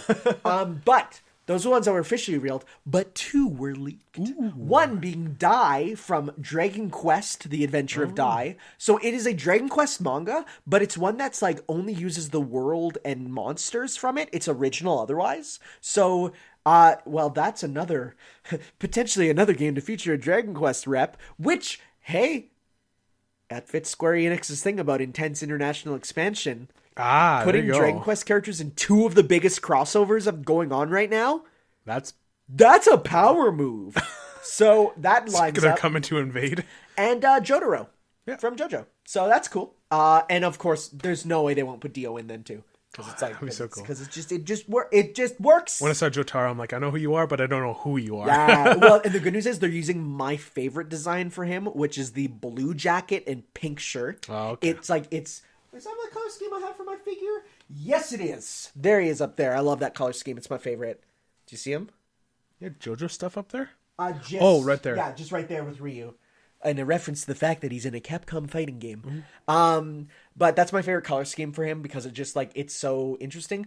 It's not the one they used for the anime, sadly. Oh, okay. The anime uses the one where he has his black outfit. I think the preview might use the other color, and then for the actual show they go back. My favorite one is the pink shirt and the blue outfit, and it looks so good. So that's cool. I'm excited for that. All right, so some movie time. Yeah. The Spider-Man Far From Home trailer released. I couldn't help myself from watching it. What do you think? You gotta stop watching trailers. Besides that. It's just like, okay, I'm super excited for the movie. Mm-hmm. I think Mysterio, the fact that we're getting him with the bubble is like, everyone's like, yes.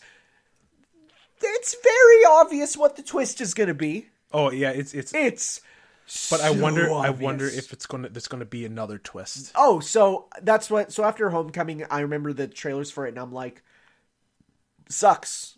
Like, we know the whole movie. And then it's like, no, you don't. So if they pull something like that, hey, awesome. Yeah. I like the setting is different. Like, we're not in New York anymore. Yeah. I look forward to like seeing how Spider-Man's going to. Did you see someone complaining that there's a scene of Peter helping Flash off the gondola at one point? And people are like, way to encourage people to be nice to their bullies. It's like, what are you Spider-Man talking about? literally saves everyone. You're so stupid. You're so stupid. A little shot of the stealth suit there. You mean the noir suit? It's a stealth suit. No, it's almost 1-to-1 Spider-Man Noir's outfit. Like, to a criminal degree. Like, then, it's yeah. See Hydro Man, which I'm pretty sure that's Hydro Man. It's not. But did It's you see not that? Hydro Man and it's not Sandman. Do you know who they are? They're just elementals. They're called the Elementals, yeah. Okay. Well, maybe it's just like, hey, this is a reference to Hydro Man. Hey, this is a reference to Sandman. Or I don't think we're going to get Sandman in this universe. It has the Elementals come out, and then the real ones come out, and they're like, yo, who are these fakers? That'd be cool. That'd be cool. But did you see that Easter egg thing with the boat? No, I didn't. It was like ASM 212, and that's the first appearance of Hydro Man. Oh. So it's a bit of But coincidence. it might also be a red herring. Could be to throw you off. Maybe. Could be. You see that people got mad about that joke MJ made? Which one? About like, oh, Peter's like, Peter's like, you're really pretty. And then she's like, so that makes me worth, or like, so that gives me worth? And people got mad about that. What? That's I'm so like, funny. Yeah. Because it fits her And she even says, she's like, oh, I'm joking, whatever. Like, it's, oh, come on. Well, it's the internet, It's the nerds. They're the worst. It's the attack of the nerds. They're the worst. And then I like the little end there with Flash. It's like, I really respect Spider-Man. And then Peter comes in and is like, hey, Dickwads. He's so good. I like him a lot, too. Yeah. All these characters I really like. Yeah. And people are like, ugh, this isn't like the comics. But at this point, I've accepted that this is the MCU Spider-Man and not what I've grown up with. And that's okay. But I want to see new Spider-Man. I'd rather it be different than the same thing again. Yeah. Like, okay. If you want the same thing, go watch the original Raimi trilogy. Yeah, or something. right? I way prefer these to any of the Raimis and any of the Amazings, especially the Amazings. I was just listening to something and they were talking about. Do you remember how like Peter's parents were secret agents in the Amazing movies? Yeah. And it was this whole stupid thing. And then the cut scene at the end of the second one. I don't even remember what that is. It's like his dad's actually alive and he visits him at his grave. I hate it. He's like, I'm sorry, son. The worst. I had to like leave to like keep you safe. And it's that stereotypical storyline. And it's like, shove my head in a toilet and flurry myself. One more thing about the Far From Home trailer is that I like that Aunt May's like completely fine with Peter being Spider-Man. Like, she supports him. I didn't even notice that. You're right. Huh. Just kind of. Did you see the other clip of it when they're at the airport doing the? I've been mostly avoiding clips of it. You know me. Can I like at least see it? Go ahead. Well, Peter puts his suitcase up and it says his suit's inside, and Peter's like. But did you see whose suitcase it is? Oh yeah, Ben Parker's. It's Uncle Ben's. He's using Uncle Ben's suitcase, which I thought was a nice touch. That was cool. So it confirms that like Uncle Ben's in this universe. There's people who's been like, what? Ben Parker was never part in MCU. What? And I'm like, who did Aunt May marry? That's the dumbest thing I've ever heard. Thanks, nerds. There's some people on Twitter, man. But yeah, like the people at the airport that check the luggage. She opens it, and then the suit's in there, and it's like from Aunt May's like, you forgot this, and Peter's like, he chuckles, and she takes a banana out of the suitcase. Like, no banana. Oh, okay, that's good. That's funny. Okay, back to you. There was a bunch of Dragon Ball teasers for stuff recently, including a new action RPG, which is crazy because we haven't had an RPG Dragon Ball game for ages, let alone one on console. Looking like it's going to use the same shading as Fighter Z, though. Ooh. Speaking of, we have the confirmation, not only number one of confirmation of confirmation. I know of season 2 for Fighter Z, but we got our first screenshot of the next character, which is Jiren. I'm going to show you him, and you're going to recognize him. Okay. He's so strong. Leave Jiren to me. Oh, him? The alien dude? Leave Jiren to me, says Todd Howard. He looks like a character you'd see in one of those, like, it's my turn to play on the Xbox. Leave Jiren to me, says Todd Howard. So good. What was that? That? Oh, the WWE. Don't worry. Oh, it's the best. People hate him because he's okay. Dragon Ball is not known for its deep villains. Like, it's really not. Like, Frieza, deepish. At least deep in a way that's still fun, right? Yeah. Cell, not very deep, but charismatic. And he's just like, Very well, Goku. I will take this bean and eat it. you know, like, he's great. He sounds like Patrick Star from SpongeBob, and I love it. Boo, not a deep villain. He's just kind of he's basically what if Kirby was evil. Okay. That's it. It's what if, like, he's pink, he eats people. What if Kirby was evil? Then we have Jiren. And he's just this quiet guy. Never speak. No, not even. No. He never speaks pretty much. And he's just like, and his story is a ripoff of Superman, even more than Goku. And it's just like, why are you doing this? I want to be the strongest. Why? I don't like evil. That's it? What-da. Thanks. Jiren sucks, but he'll be fun in this game maybe because he's like, fighting wise he's cool, but personality wise, I've had trips to the bathroom with more personality than Jiren. Ooh. So, and there's more coming to Xenoverse 2. Somehow, that game's like 4 years old. It just got a DLC pack for the Broly movie. Really? Featuring characters from the Broly movie that you can play as. Huh. Just add them in.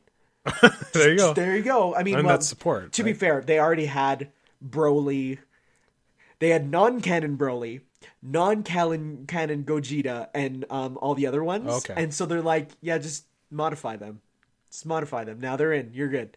So yeah, that's a big thing. Not much else to say other than, boy.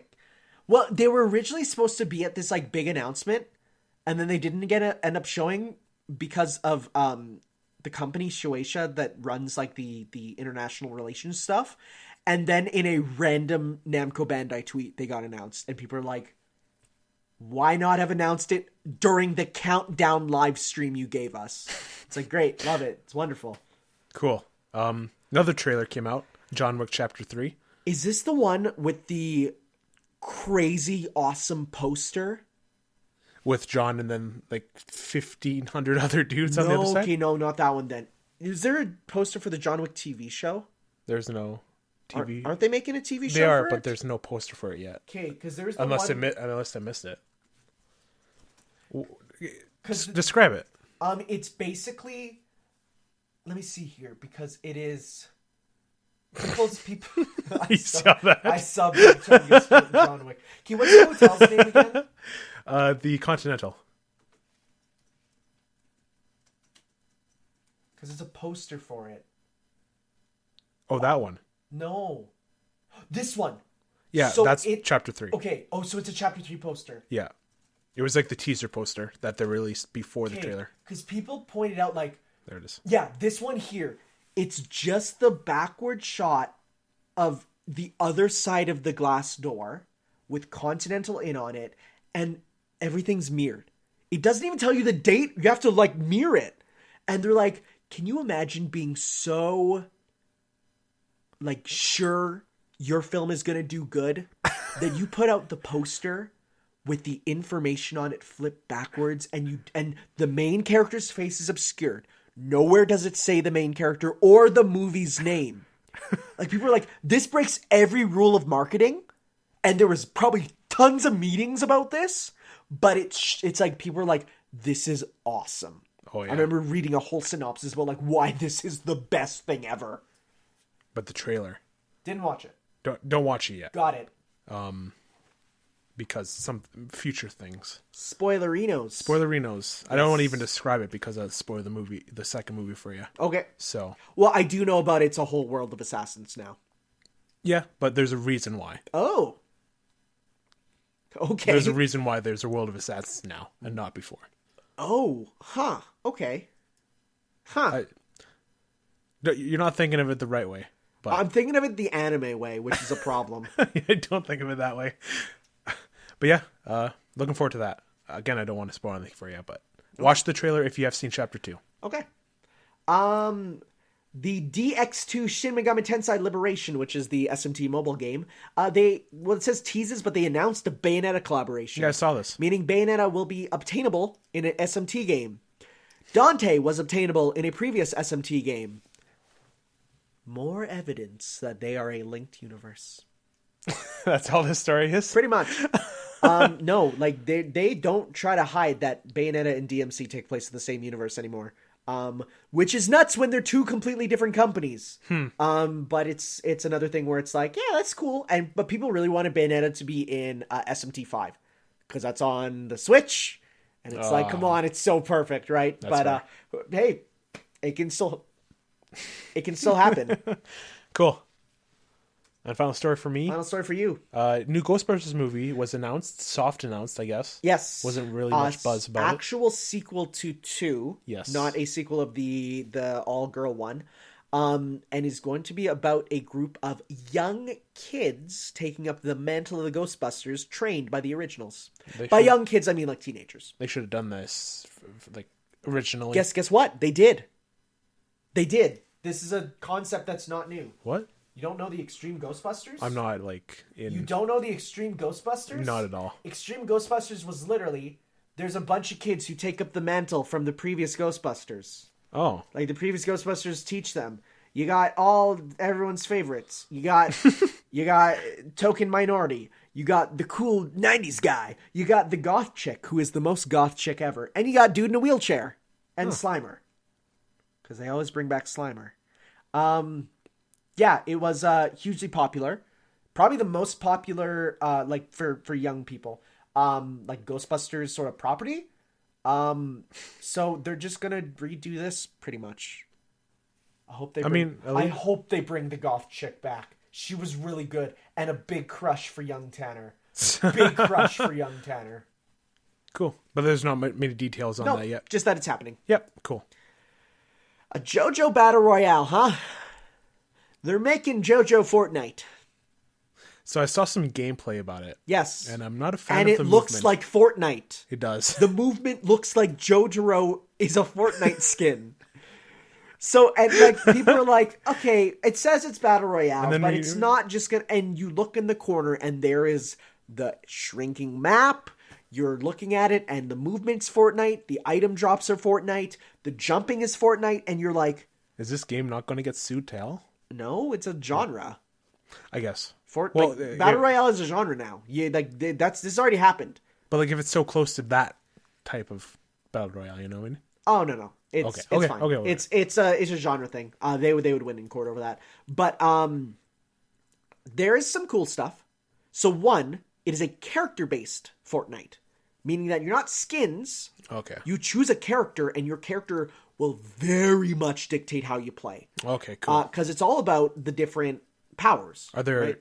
Sorry, go ahead. There's different powers. So, like, if your character's good at punching stuff, yeah, you'll be an up close and personal one. There'll be characters whose whole thing will be find a place to hide and send out a dude to attack for you. So, like, it's going to be interesting. Have they shown off a bunch of characters yet? They've shown off. It's only going to be characters from parts 3 to 5. Oh, okay. And there's reasons why, which I don't want to get into really. But there's reasons why. It takes place in the town from part 4, which makes sense. That's a great location. A lot of diversity there. And it's going to be 21 to 40 player. So, which makes sense. They can't do 100. A, because it's a Japanese arcade thing. B, because there won't be that many, like there won't be 100 characters.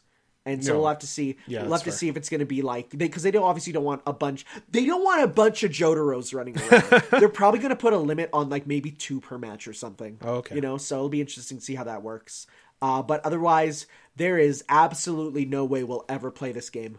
No? No. This one's going to stay arcade only, I'm guessing. Okay. Which is fine. It's weird. Maybe one day they'll upload a PC version or something, but I don't even think that.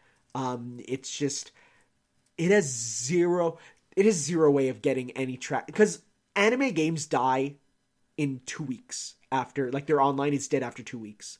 There's no way something as niche as that will do any, like, you'll never find a match.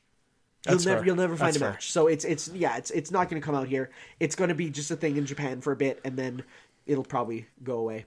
So it's a weird thing that we'll laugh about in years, but it's not going to be anything amazing at all. I just want a good JoJo game. Well, the good news is there is a few. The bad news is they're all pretty much on PC. Ah. So there's the original fighting game, the Part 3 one, which, again, you can pretty much only play through emulation now because they delisted it. There's the Seventh Stand User, which is a fan-made RPG in the style of Game Boy Pokemon, which is so good, people say it's the best JoJo game. And there's... Well, that's probably it. I mean, All-Star Battle is fun, like in a jank way. Yeah. Eyes of Heaven is not. It's not very good. And yeah, that's about it. Cool. Tons of mobile games too, though. But of course, none of those are good. But yes, we're gonna go on our break here. Play a very hype theme. Oh. We've decided to start pre-choosing our music so we can talk about it. And boy, this one is pretty hype. Especially, even I remember hearing this before the movie, and I was like, "Yo, I don't know about this." And I heard it in the movie, and I'm like, "This is pretty good." So, I seem to think it was the consensus for a lot of people. Yeah. So, when we get back for an exchange, yes. we'll see you then. Ciao. And questions. Well, of course, yeah. I just say like that's the next preceding thing. Okay. Yeah. Okay. This is our break. Thought I was gonna say epic. No, you should have cut there. Oh no! And then it went into the song. Okay, this is Gogeta.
That was epic. Oh, that was epic.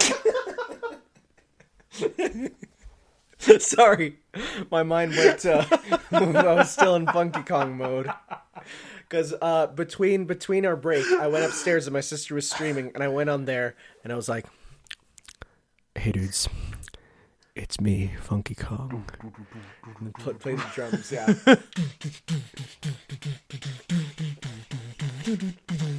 Sorry, I love the drums. Okay, I'll be in the car, and the Donkey Kong drums will come on, and I'm driving and I have my hands on the wheel, and I start slapping the wheel to the drums. And then, like, I'm at a red light once, and I was banging away on that, like my car steering wheel was bongos, and this old lady looked at me beside me at the stoplight, and she's like, "What is that boy doing?" She probably thought I was, like, tweaking on something, but all I was tweaking on was the glorious drums of the Donkey Kong beat. I love it. Anyways, we're not talking about Donkey Kong. We're talking about... We're talking about the world of tomorrow. Yes. Wonder and amazement awaits you. You're using that voice. I'm going to use that voice the whole time. I used it so much, I couldn't turn it off for a bit. Like, I was just talking with it, and I'm like, I need to stop. Okay, so our foreign exchange is Bioshock and Bioshock 1. On and PS4. Digimon Cyber... Nope. Digimon Story Cyber Sleuth. Okay. There you go. Right. Okay, so let's start with me? Yeah, because you started. You did first. Okay, so Digimon Cyber... Digimon Story. Because the series is Digimon Story. Okay. Yeah, the series is Digimon Story, and this one's called Cyber Sleuth. Okay, so played it. This is definitely a game you're going to have to ask me what I thought of it, and, like, the certain parts. Since, to be honest, it didn't stick with me that much. No, that's fair. I wasn't a big fan of it. Yeah, but I could tell from the stream. I could tell. Okay, so what did you go in expecting for something called Digimon from just cultural osmosis? I was expecting grassy lands, basically Pokemon with weirder monsters. Okay, and what did you get?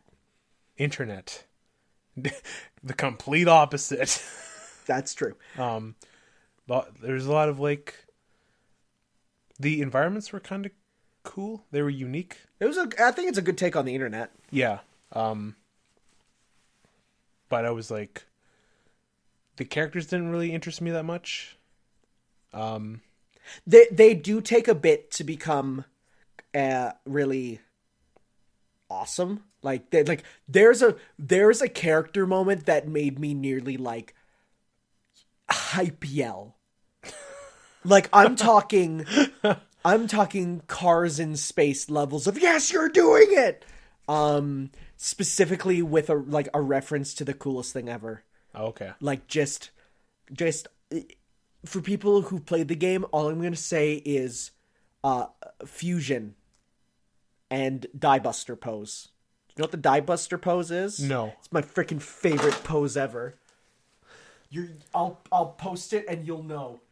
No, gunbuster pose. Sorry, die buster is something different. Gunbuster pose is so good. The gunbuster pose is pretty much that one. Arms crossed, and then behind you is something bigger with its arms crossed. It's so cool, and it's my favorite pose ever because it's just, you're in for serious business. It's just arms crossed with usually something bigger with its arm crossed behind you. And that happens in the game, and I'm like, oh, it's so good. In terms of the characters, I definitely, there's definitely much more mature themes going on.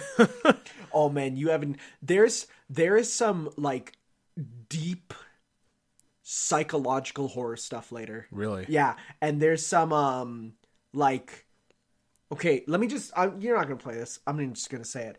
There's a case that you have to solve of people whose like avatars are freezing and they can't log out. Okay. It's a virus that's causing them to be frozen and turned into sex dolls. What? And sold on the black market. Young girls and guys whose avatars are frozen to be sold to perverts to do whatever they want with it on the internet. Huh. And this, what's this game rated again? T. T for teen. T for totally not Pokemon. So, it, yeah. Yeah. Interesting. It goes way darker, and it's actually like, there is moments where I'm like, wow!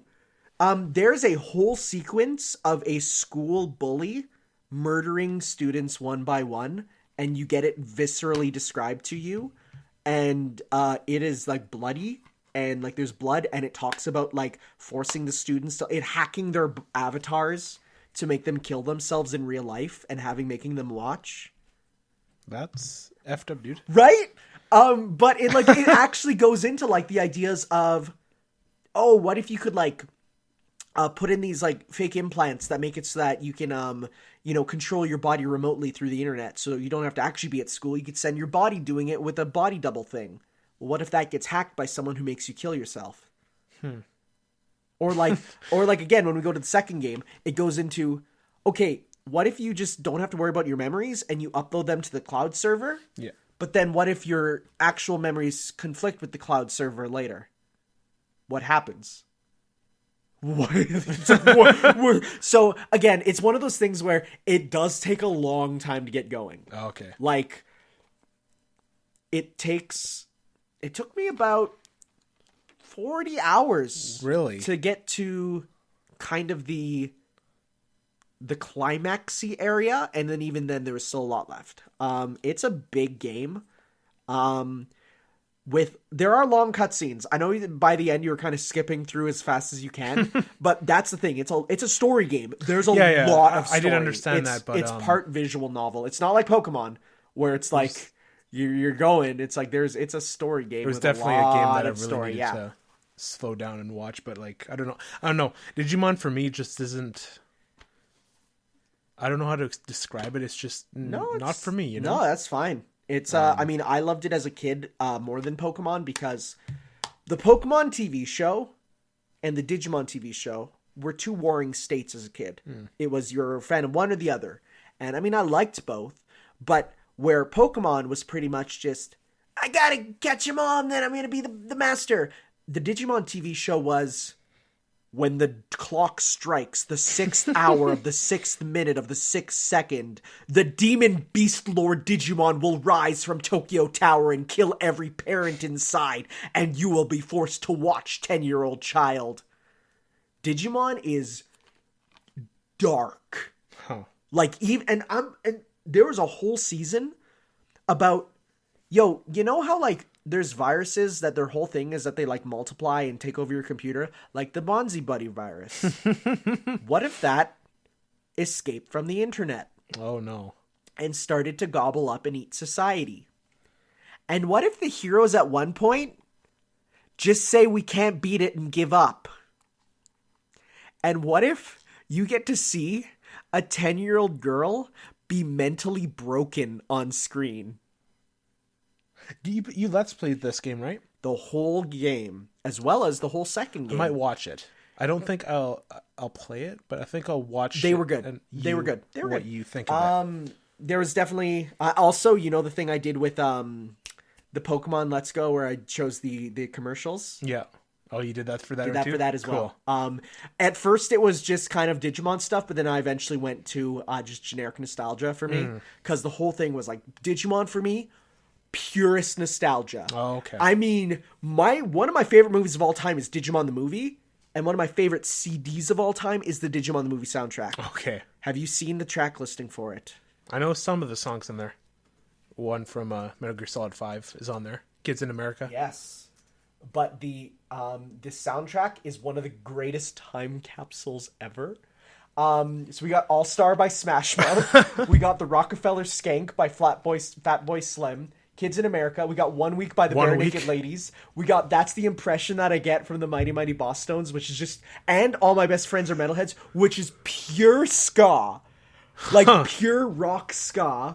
And then there's other stuff on there which are not as good in my opinion. They're the original ones. Well, they're still good, but not as amazing. But it's like, Oh man. So like for me, it's like a hugely nostalgic thing. So In terms of the gameplay, the actual RPG part of it, Yeah. It had random encounters, which I'm kind of over at this point in my life. Fair enough, yeah. So that's the one thing, is that it is an old school RPG type. And it's not just an old school RPG type. It is because all the RPGs you've played that are turn-based and stuff, those have been the cream of the crop RPGs. This one is not. It represents that kind of, not AAA, but like AA to single A RPG.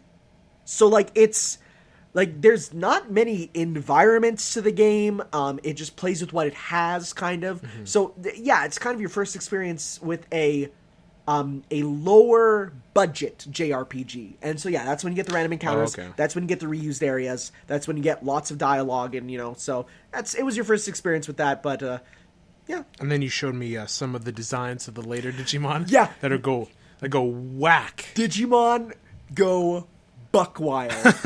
Like, I'm gonna type in Mega Digimon, which are like the highest ones, and we're gonna like some of them are like okay, so we have like the Royal Knights, which are just That's like giant crazy. mechas. Yo, Bancho Leomon is just Jotaro as a furry. We got just some of them are more basic. Some of the demon ones are big demons. That dude's awesome, Beelzemon. There's dudes that are like gigantic. There's just girls. There's just hot girls. I'm not a fan of these designs, to be honest. Oh man, I love them. They're so ridiculously over-designed. Like, they're over-designed to me in a way that I love. That's like hilarious. This dude is just a Digimon with like a spirit version of him on top of it. It's kind of dope. I was gonna be okay. Yeah, this one just has her boobers right out Jeez. there. So Digimon go way further with their designs, but then you get stuff like this, which is like, this is the size of like a city. Like, it's huge. Like, it's massive, right? Remember that little chrysalis dude you fought at the very, very beginning? Like, the little, he's kind of like he looked like a metapod with like the horn and like the 4 tentacles coming out. Oh, yeah. This is his final form, and it's like the size of like a Boeing jet. Jeez. Yeah, it's called Armageddonmon, and he basically represents all the nuclear codes in the world combined. He just shoots out nukes. Jesus. Yeah, Digimon goes way beyond what Pokemon does. Level 2 Digimon are about where level final Pokemon are. It goes further, quite a bit. Anything else about the game you want to ask me? Yo, but that music though. It was good. That was the part I really liked. So, again, that is Masafumi Takada, who did Danganronpa, as well as for Smash, he did a few songs that you might know, including, so he did, Ending of Yoshi's Story, that. Shin I love that Gashima, remix, yeah. Tetris Type B, Lips Theme, Marionation Gear. He did Tortimer Island and Tomodachi Life. For this one, he did Afternoon on the Island, the Mappy Medley, and the Ground Theme new rearrangement. So look at all the ones he did with Kid Icarus. Lightning Chariot Base. Dog's Theme is Dog's a good one. Theme. He worked on Palutena's Temple there. So yeah, he is... Cool. He's one of my favorite composers, and he goes nuts here. One of my favorites is, again, Hopester. That's the one that you got with, the singing lady. Oh, yeah. In the car there, and it's just her scatting away to it, and you're like, yo, but this is dope. He's at 2Q Games now. Well, that's good to know. That's the new studio from the Danganronpa guy. Oh. Yeah. Cool. But yeah, again, not my favorite thing. But you know what? It's cool that you got to at least sort of see that side of the RPG world. Cool. All right. Anything else for this one? Nope. No? All right. Now you. Well, Bioshock. Gonna stop doing that voice. Because if I don't, I'll have it forever. Definitely did not go the way I expected. But it also did. Okay, so first off, I'm going to say right off the bat, man, I sure hate how I get headaches from first-person games. Because by the end there, I was like, oh my god. Like, there was moments near the end, like, it was right when you came into the call for the first time and said, whoa, you're still playing? I was just about to shut off, and I said, okay, I'll play for more, because you're here now. Oh, okay. And then I played for about a half hour more, and I'm like, nope, that's it, I'm out. And it sucks, because I actually was really enjoying it. Mind you, the wharfs suck. Oh, they're so bad.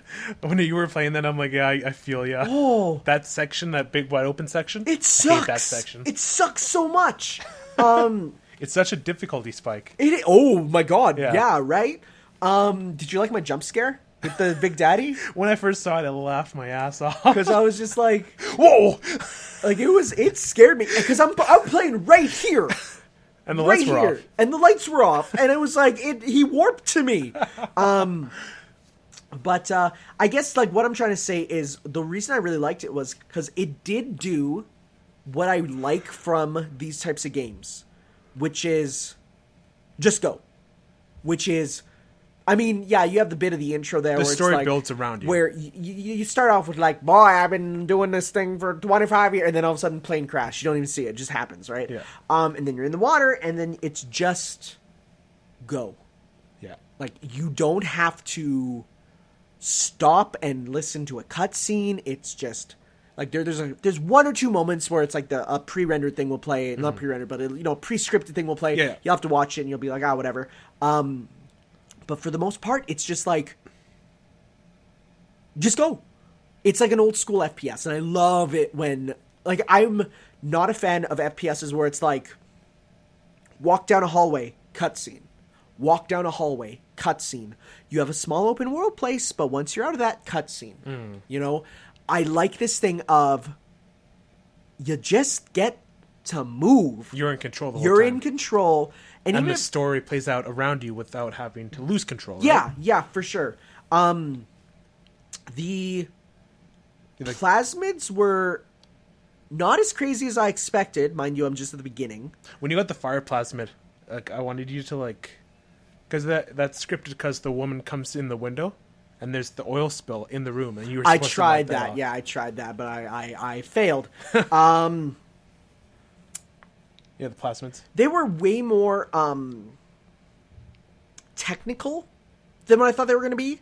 I thought they were going to just be an alternative type of weapon, but they're way more kind of puzzly based. Like the electric one, I expect that one to be way more, well, just big damage, just an electric shock. Mm-hmm. But no, it's mostly for paralyzing them, and then you use like your gun or something on them. Yeah. So I was like, okay, got to rethink that a bit. They play well into the gunplay. Yeah, I kind of don't like the fact that you are limited in how many you can carry at a time. I know you can upgrade it, but it's like there were so many times where I'm like, I just wish I had all the ones I picked up. I think in Infinite you get them all at once. You can be able to use them all at once. Yeah, because it's just, well, but there's not as many in Infinite if I remember. No. Like, there's a whole list when I got to the one shop there, and it's like there's a whole bunch of them, and I'm like, something like, I will never use Enrage. I will never use that. I played on normal, and it was surprisingly tough. Like, it was fine up to the wharf, where that is a difficulty spike. Like, if there was not the turrets under the water there, those are annoying. those are not good. I think that's a poor design, personally. What do you think of the hacking and the hacking minigame? I knew all about the hacking minigame, okay. because that was one that I remember reading in magazines saying, like, did you know that this pipe minigame from Bioshock is actually like a full Game Boy Color game you could buy? And they showed it off. Okay. So I knew about it. I like those games, except when, like, there's some of them that you're like, well, there was no way I could have got that in my first attempt because of the blocking ones, right? You're just like, well, like, once I figure out that there's one blocking the path I was going on, there's no point. Did you get the thick atmosphere? Oh, yeah. Yeah. Oh, for sure. It's like one of the best games for that. Definitely played with my headphones on, and there was times when I was, rambling like a normal person that does videos like this, and then I stopped, and I'm like, yo, what is that? There was a time when I heard a Big Daddy and Little Sister, and I had no idea where they were. I'm like, where are these guys? I can hear, but I don't know where. I'm like, that was scary. Big Daddies in general, pretty frightening. But they're pretty. What's the word? They mind to themselves a lot of the time, unless you like piss them off. No, they kind of they definitely were coming after me. It felt like Really there was the couple of the Rosies later on that I'm like. Rosies are more often like they're more. Okay, yeah. No, didn't super like that. But the Big Daddies themselves, they're more timid. Yeah. Unless you get close to them. Okay. And then they're like, okay, get away from me. Yeah. No, they're cool. Until you shoot them. Until you shoot them and they run at you. And he's clipping through the wall That would and have you're scared like, me too, probably. Let's see here. Music, obviously. So I know. So this is the game that really started the trend of this, like using the old timey music. But nowadays, I'm tired of it. Oh, okay. Like when this came out, I'm sure that was the coolest thing. Because even when I played, when I'm hearing it in commercials and stuff, I'm like, that's so cool.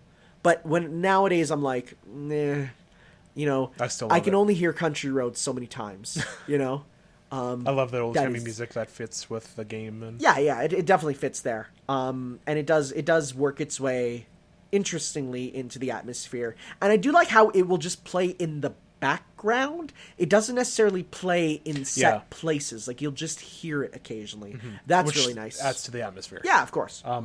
It was near the end of your stream, but like, what do you think of the picture mechanic?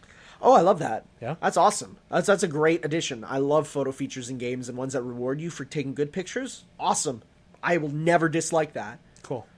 Enemy types? Little generic at first. But they're placed in like such really cool... Okay, just wait. Sorry. Why are there ninjas? That's like when you go crazy off of plasmid. You can get these crazy powers. Yeah, but... I like the ninja part where he disappears and you just say, he's a ninja! For like he throws 5 a minutes. smoke ball. And he's a... I don't know how to explain that. That's just... That is the one thing that made me just go... Wait, no, that one... See, everything else. I'm talking... Infinite number of spider claws on the ceiling, whatever, that's fine. But ninjas? That's a bit, because it's like he has the mask on. He throws a smoke ball. Maybe he just want to be a ninja. It's just like... And he can do that with the plasmid. But they're all massive racists in there. There's no way they'd be like that. That's fair. It's just, that caught me by surprise. I really like the basic enemies that are placed in like specific situations, like with the woman, and the shadow and all that. Yeah, no, I mean the framing in the game is awesome. Like it's directed. It's a game that you can tell was directed cinematographically. That's a word. There's an instant in the DLC for Infinite where those things where you put your eyes in and then a clip plays. Yes. So you go in. It's in a corner. Yeah. And you like do that. You look at it, and then you come out, and then you turn around. And then there's just a regular enemy right there. And it they did that in Infinite with the one point where you press the switch and then there's a screaming guy behind you. That was scary. That got everyone. Yeah. So I just like... I like the environmental storytelling in this game a lot more than like other games that do it. And I love the... there's a lot that you can get from just looking at the environment, and it's really nice. Like Dark Souls or Bloodborne, which is the prime example. Yeah. I love ocean aesthetic stuff. Like, I think it's so cool. I think it's also terrifying because the ocean is inherently Whenever you saw horrible. a whale, I'm like, oh my god, it's a whale! Yo, but whales are the best. I was expecting you to react more to the... Oh, I guess you saw it a bunch of times, but like when it's like opens Rapture and you see Rapture for the first time. Oh yeah, I've seen that a billion times. Even on I used to watch reviews on the run in like gaming TV shows, and like they use that shot all the time. So like, yeah, I knew about it. You going to say something? No. Yeah, you liked it? What about that one boss fight that just beat itself? That was funny. You weren't supposed to do that. Like, there's a whole arena it wasn't supposed to end like that. and I just used one fire, and then he burned himself up and died, and I'm like, okay. Yeah, that wasn't supposed to happen, I don't think. No, I don't think it was. So you just kind of... You got good. I guess I did. Secret speedrunner, I guess. Anything else? Can definitely see why a lot of people really like it, and especially the Metroidvania sort of drop you in an environment and just say, well, here's where you have to go, figure out how you get there, like when the ice wall's in front of me, and I'm like, what do I do? And then I'm like, fire, because there's the fireplace nearby. Well, of course, except when I saw the security cam in there, I'm like, guess I can't go in there without the telekinesis, but I was wrong. Yeah, I can see why people really like it, 100%. I can see how Bioshock 2 can ruin that very easily, and, boy, I wish I didn't get headaches from first-person games. So do you not want FPSs anymore? Because there's at least one more I'd like you to play. But if you don't want to play it, it's okay. Can you tell me which one at least? Resistance? I think if I were to do that, I would probably have to sit back further. I think that might be one of my problems. Okay. Like, I'll have to move my table back and move back to sit further away. Because I usually sit here. Which is too close. I know, you're not supposed to sit this close. But that's just because whenever I'm doing videos, I have to do that pretty much. But I could see myself doing that. Put this further up? Oh, yeah, this can move further up. But the problem is that can't, really. So if I were to move that back for like the reading the text chat and stuff, it might be a bit difficult. But I can come up with a solution. Okay. Yeah, I think we'll try. Maybe I'll get over it eventually. Sure. Just like I got over your phobia of anime. You mean I got over my phobia? What? What? Didn't I say that? You got over your phobia of anime? No, you said... I got over your phobia of anime. That's what you said. I got you over your phobia of anime, yes. Yeah. You didn't put the got you part in. Yes, well, there you go. Okay. All right, so that is Bioshock and Digimon story Cyber Sleuth. Yes, yes, indeed. So next. Okay. So, for mine... I fear for what it's going to be. Okay, but no. You have a choice again. Okay? Okay. You have a choice. Okay. Okay, so first off, do you want to play something or watch something? It depends. Okay. If I'm thinking... Okay, so I'm gonna break it down, okay? There's something to play. There's something to watch that's animated. And there's something to watch that's live action. Those are your three. And they're TV shows, so they're not going to be seasons. They're going to be just a few episodes at least. Is the play part of the watch? Are they the same series? No, they're not. Nope, they're all three are very different in levels of family friendliness as well as genre, pretty much. If the play is what I think it is, it's probably what you think it is. Let's do a watch then. Okay. I'm going to say the live action. Okay. So, I don't have it physically. It's on Netflix? And it's not on any legal streaming service. Oh. So, I'm going to have to get it for you on a USB stick, which is how I originally watched it. Okay. Close your eyes for a sec. I'm going to pull up a picture of it so you can at least take a look. Okay. Eyes are closed. Okay. Okay, let me grab a good picture for it to represent the series. Is it a long series?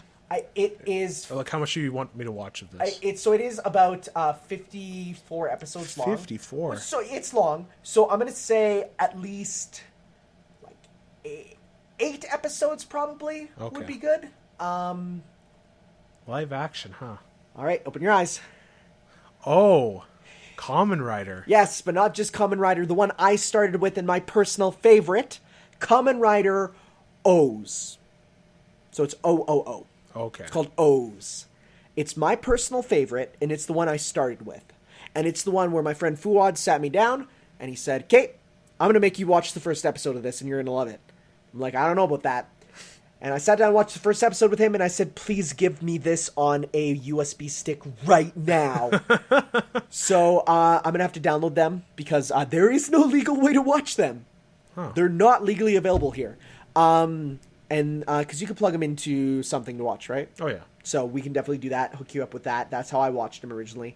So yes, the first 8 episodes or so, that's really it. How long are they? 22 minutes. Okay, Again, I can normal TV length there. Yeah. And they are, okay. Okay. So that's what we're going with. Sure. So, Cool. Because I think I got into this at the same time as JoJo. So, you know what? It's all working together. Okay. So for me, you have 3 choices. Oh, okay. You have watch a movie, Okay. play a game, Okay. or watch a TV show. Okay.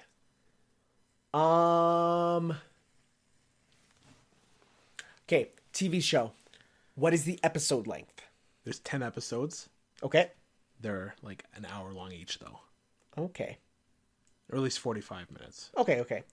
Is it on a streaming service or do you have it physically here? It's on a streaming service, and I have it physically. Okay. So, Okay, is the movie a sequel to anything? yes. Okay. Is the game on PS4? No. Okay. Is the game physical? Yes. Okay. Is the game first person? Yes, but it's not a shooter. Is the game Mirror's Edge? No. Okay. Is the show Black Mirror? No. Okay. Is the movie John Wick 2? Yes. Okay. Let's go with the TV show. The TV show? Yeah. Okay. So I love the show a lot.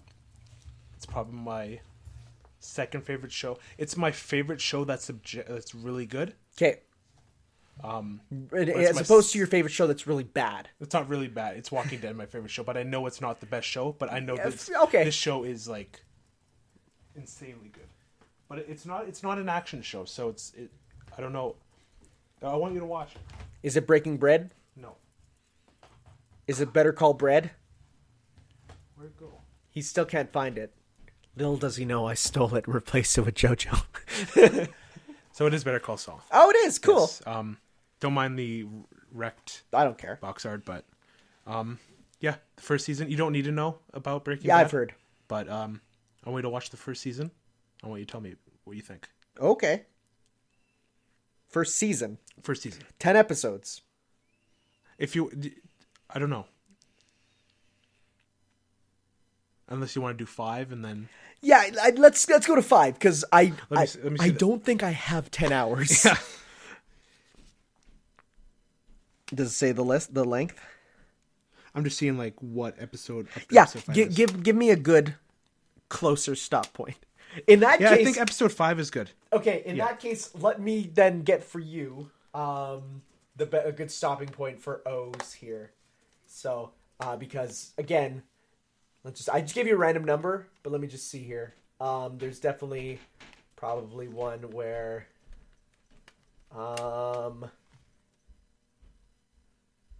just trying to see here.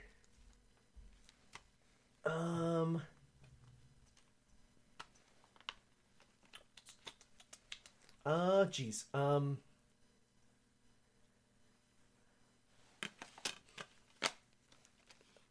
Where is... None of these mean anything to you on the screen right now. So, I don't want to give you up to 16, though. That's too much, I think. Because 16 times 24 would be 384 minutes. That'd be 6 hours. That's too much, I feel, right? Yeah. Yeah. So let's go up to 10. 10? 10. Okay. So first 10 episodes then. Sure. Yeah. Cool. And I'll do, because then that works out. I do 5 episodes at an hour. You do 10 episodes at a little under half hour. That works out. There you go. There we go. So next time we have Kamen Rider O's and Better Call Saul.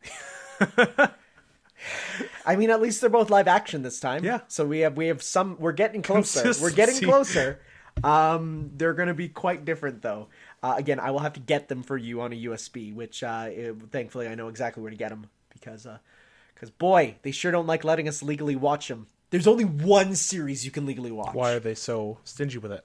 Well, just because they're like, nobody in America will like this. Also because they're like, we don't want them to think it's Power Rangers. That's fair. Because here's the thing. Power Rangers and Super Sentai are for kids. Kamen Rider, it's very adult. Okay. Like there's some wipeouts. There's some big wipeouts. The Christmas episode of Kamen Rider Build or no, Kamen Rider X-Aid starts off with literally a music video of the characters singing Merry Christmas, and then a major character dies off in the episode, and it's a real death. Like, it's the most jarring thing, and they say the year Kamen Rider ruined Christmas. it's wild. So yeah, next week will be for that. Next episode.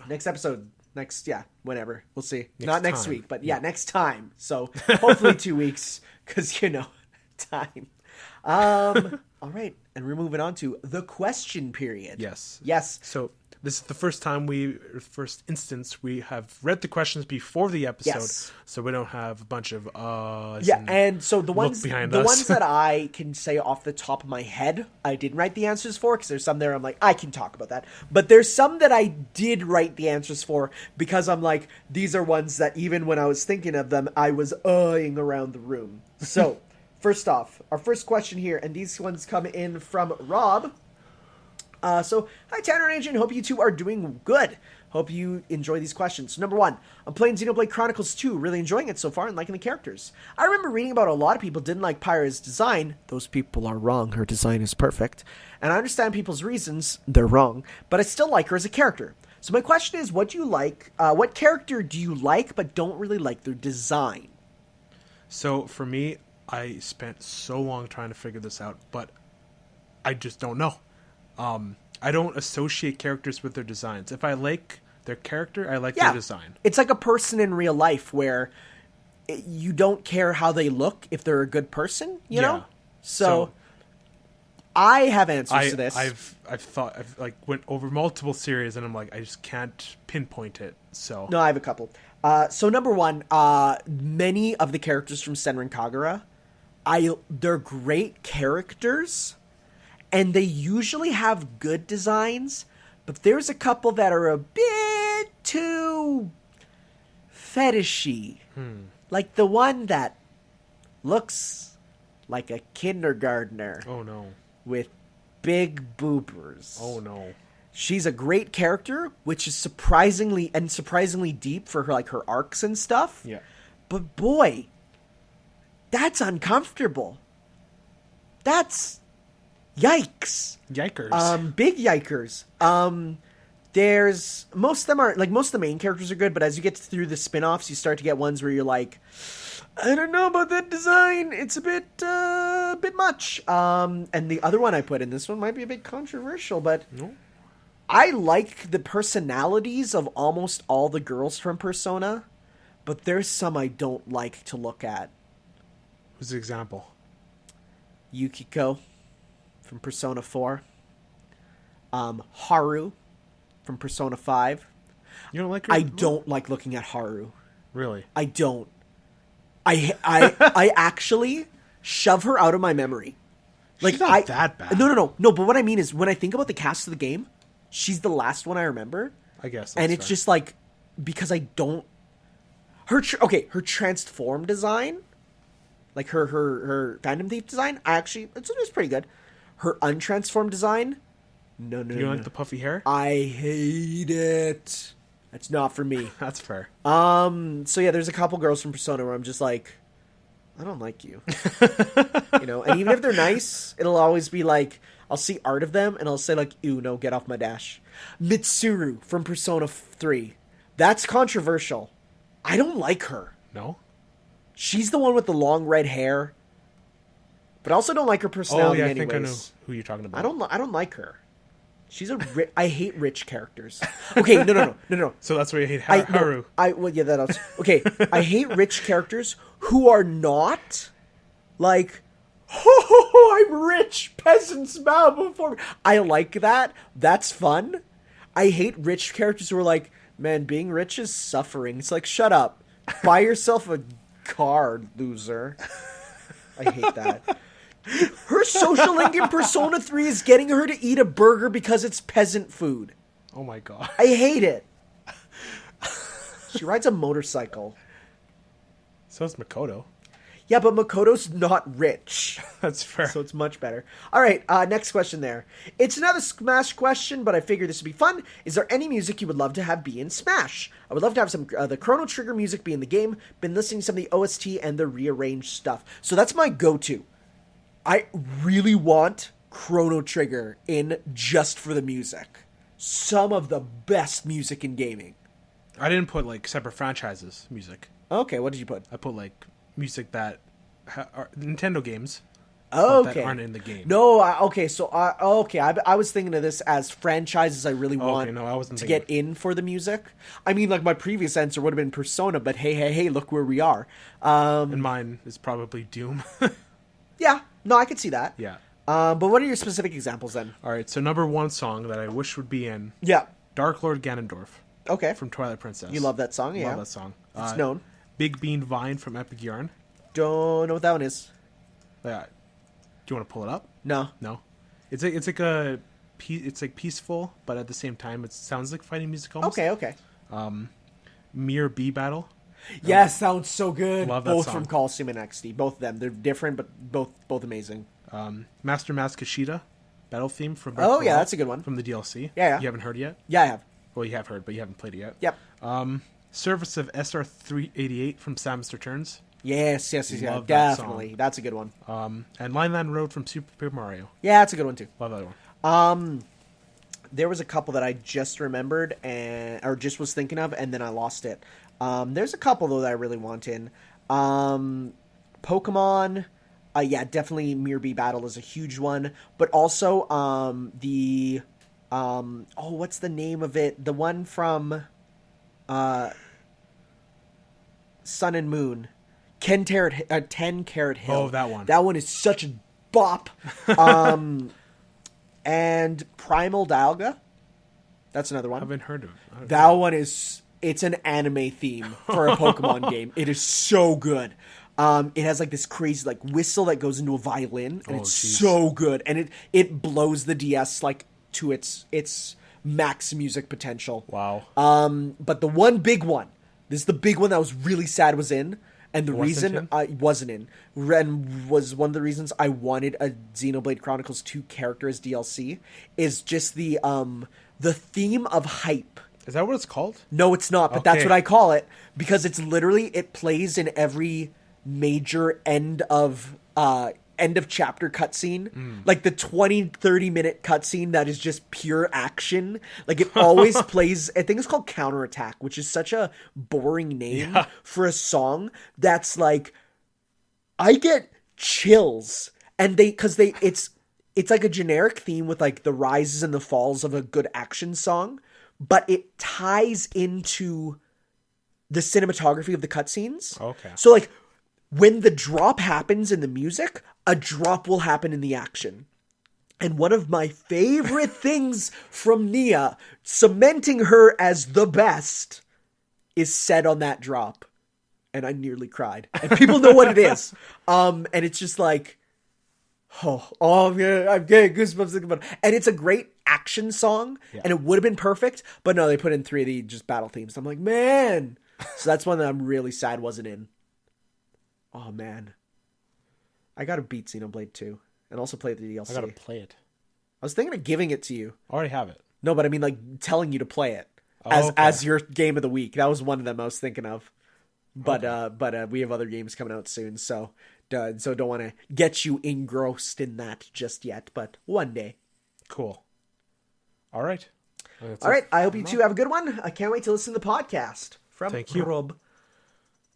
All right, Mauricio here. So, what's up, guys? What a great year. The Super Best Podcast is back. Also, this was Goku.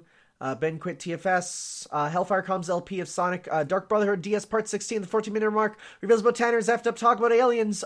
Yeah, I had no idea what that was, so I looked it up. And I'm like, yeah, they were talking about me in that part, huh? Like, that wasn't even with me, but they were talking about me. Now, on to the questions. Also, congrats for Adrian for joining the JoJo Hype Train. Thank you. So, there you go. Can't wait to see your reaction to the other opening. Probably part 3 opening. Yeah, the part 3 opening. Yeah. So one saw Glass, the surprise sequel last night. It was definitely Oscar material. I heard the opposite. me too. I heard it's Shyamalan at his worst. I saw Unbreakable and Split this week because why not? It was my first time seeing them. Saved myself a 19-year-old wait for the movie. So my question is, what is a surprise sequel of a game, movie, anime that was made and you couldn't believe was made or took a long hiatus until it was made? So what's a surprise sequel? So it's not really a sequel as more of a spiritual successor. Okay. That counts. Super Mario Odyssey. Being the... Okay, that was one of mine. Oh. That was one of mine because I was just like, yeah, like for it to be the first new, like another open world collectathon after we thought they were gone for the Galaxy or 3D World style. Yeah, I'm really glad that returned. Yes, it's such a good game. It's outstanding, yeah. and I hope we get another one within the next decade.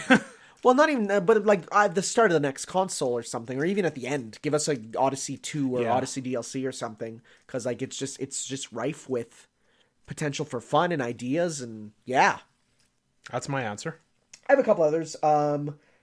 Dragon Ball getting after it definitively ended. They're like, surprise, a movie, surprise, a movie, surprise, a new TV show, surprise, a movie, and it just like it keeps going, and they all are good. Unlike GT, we don't talk about GT though. And then also Slayers. So Slayers was an old anime that I loved as a kid. It's basically the best and worst Dungeons and Dragons campaign ever. I'm gonna give it to you to watch. It's amazing. It's my favorite. It's hilarious. That'll be a bit later though.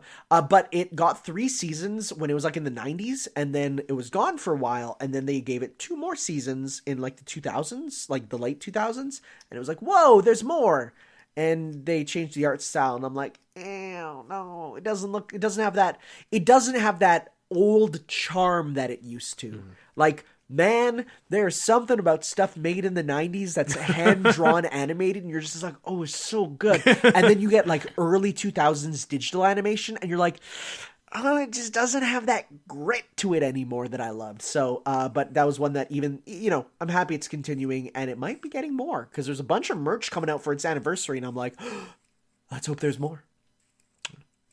Cool. Okay, next up. Tanner, I know Adrian saw my tweet. I thought you were going to stop watching trailers. Did you change your mind? No. You just can't help yourself. No, just sometimes, like, I know I don't watch trailers, but there's just, like, when everyone's talking about Spider-Man, I'm excited for Spider-Man. I'm going to watch Spider-Man. Like, it's just, I mostly avoid them, but, sometimes I can't help myself. And yeah, then, of course, if I'm in theaters, I watch them in theaters. Because I love theatrical trailers I really like. Because they're usually the ones that are made in a way that reveal stuff to you in a nice, slow manner, an exciting manner. Unless you're that dog movie. What's up with that dog movie? Apparently, there's a really messed up thing in the dog movie that's not in the trailer. Have you heard about it? No. Oh my god, dude. Okay. Spoilers for the dog movie that no one's going to watch.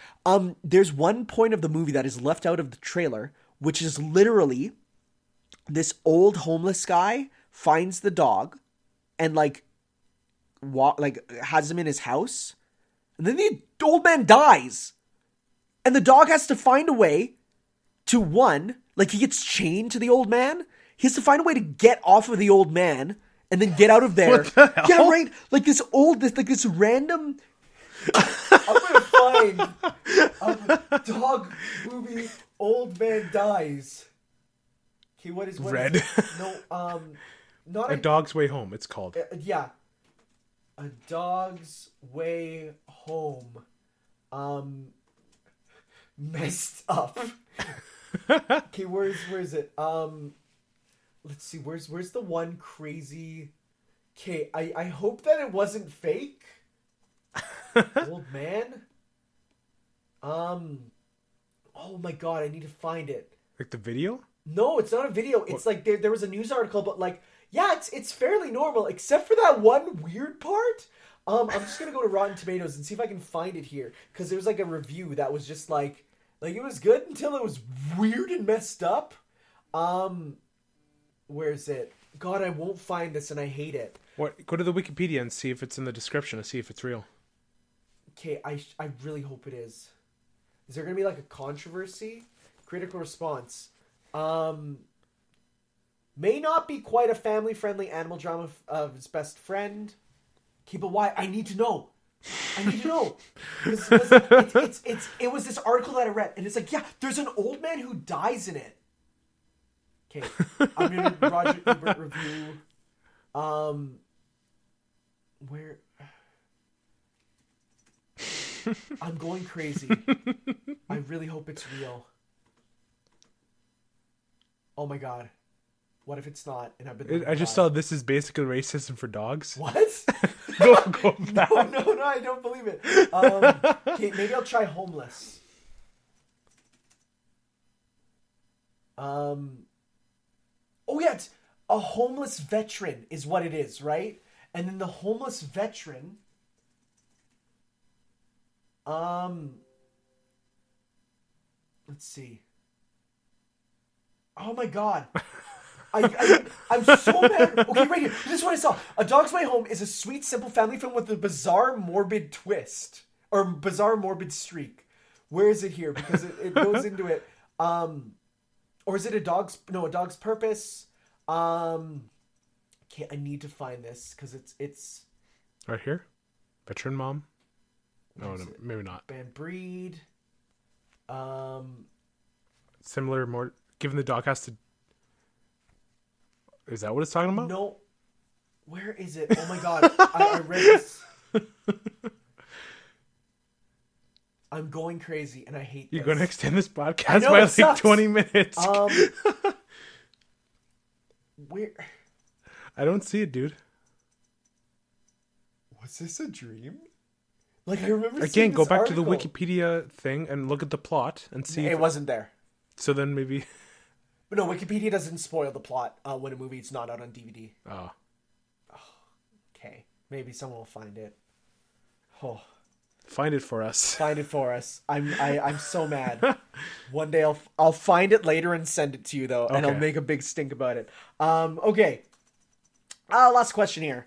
So I played last month's PS Plus games, Iconoclast on the Vita, and that game is awesome. And thought it was going to be a cute, nice little Metroidvania about stopping the bad guys. And oh my god, this game's going places that betray its chibi look that both look terrifying and in terms of story, its own themes and story. With the exception of Danganronpa and Virtue's Last Reward series, what are some games, movies, animes that you were expecting something from, but the further went on, the more it turned out to be vastly different than what you thought it was going to be? So, things that you thought you knew when you were getting into them, and then you had no idea. Persona 5. Really? What did you think it was going to be? I didn't think it was going to be god killing. Fair enough. I mean, if it's your first JRPG, but like for most people playing JRPGs, once you kill one god, it becomes how many more am I going to kill? You know? Because when it went to the bottom of Mementos there, and you find the stuff you do, and it gets to that kind of stuff, I'm like, what's going on here? Hey, what's the ultimate rebelling? Rebelling against God, yo. But yeah, that's my answer. Okay. You only have one? I had a couple here. So one, Fate, the Fate series. Thought it was going to be way more action and not as much just like wake up, make meals. There's a lot of cooking in it. There's a lot of very detailed cooking, which is good.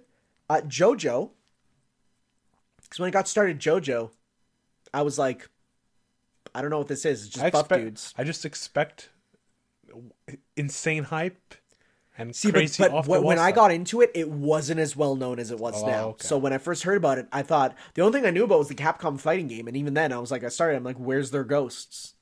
And then later on, it's like that became more well known. And then finally, Shenmue. Shenmue, okay. Yeah, Shenmue. I thought it was going to be way more. I don't know, like more like modern games and more just like, solving mystery, doing missions and stuff. But it instead is like it's a life simulator. So it's really interesting. Yeah. All right. Because I know Hellfire Comes is ending next year, 2020. I didn't actually know that. I'm going to commission a Fury. Quick look. Send your docking download. Yeah. I don't play them, so don't send it to me, dude. Hope it's going to be short, or hope it isn't short, because, the length, it's supposed to, like we said, 20 minutes minimum, depending on how much we enjoy it there. So, until the next podcast, when by then Kingdom Hearts 3 will be out. Are we old now, Tanner? It's been about 15 years. I've been waiting for this moment. You got really heated on Twitter today about spoilers. Yeah, because it's out in the wild and people are already doing spoiler threads, and I'm like, stop. Thankfully, that's one I feel like a lot of people won't just post the spoilers for. Plus, it's too complicated to just post spoilers for. That's fair. You can't Okay, drink. I'm not going to have another spilling water incident for humor. You cannot, in a 180 character tweet, sufficiently summarize any one plot point of Kingdom Hearts. You need a thread. So yeah. And again, thank you, Mauricio, for sending those in. Thank you. And we're not done yet, though.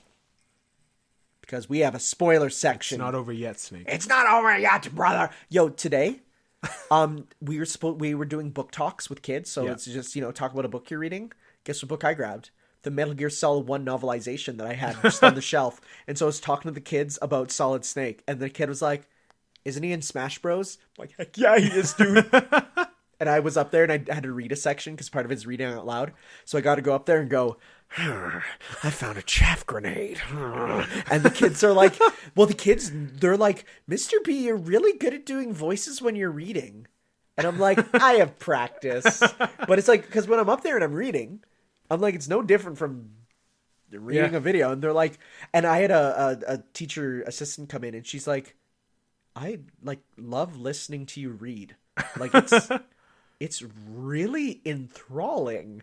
And I'm like, it is what it is. It's how I kind of, I have drama people who are friends. So I just embrace them. So that's fair.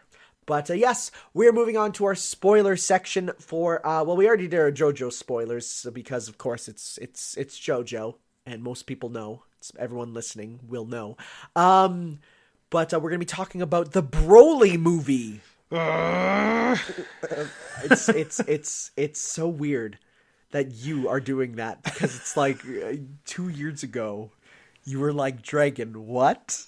You were like, Anna, who? I'm planning to get this movie on Blu-ray. Right. So we're going to be talking about that. If you're dipping out now because you haven't seen it, I do recommend you go see it in theaters when you can.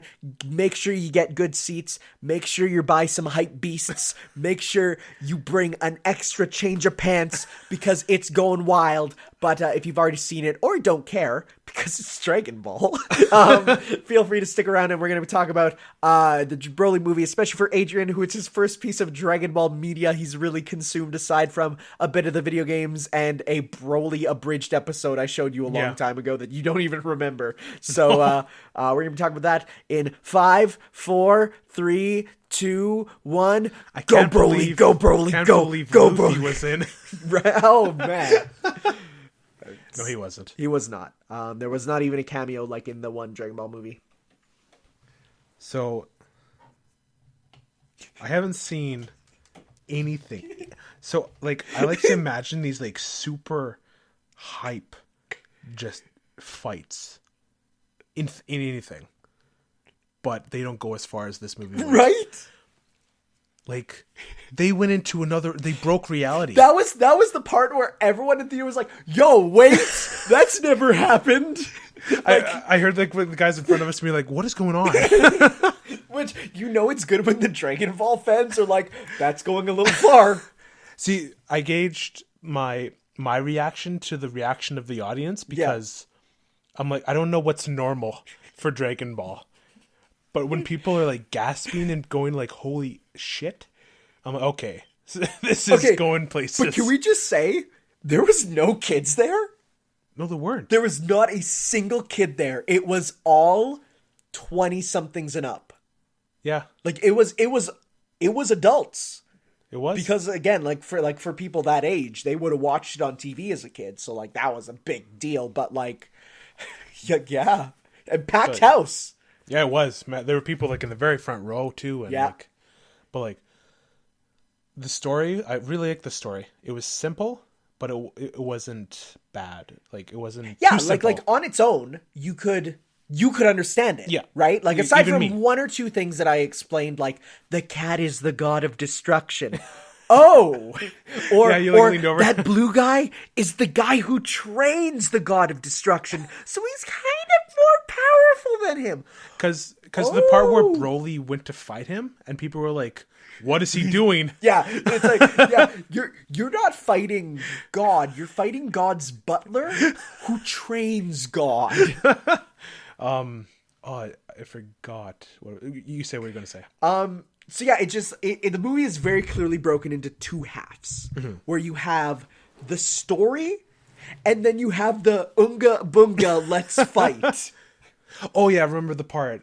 We're just going all over the place here, It's so fine. sorry about that. It's Dragon Ball. No one cares. The part where the reason why Frieza wants the Dragon Balls. Oh yeah, it's so good. So he can be like 5 centimeters taller. And I looked over to you, and I'm like, "Is that actually the reason?" I was like, "Yeah." Anymore, and people will notice. That's the reason why. And they even show his other forms, and they're like, if you just go back to your previous form, that's like 3 feet taller. It's like, but I want to be in my base form.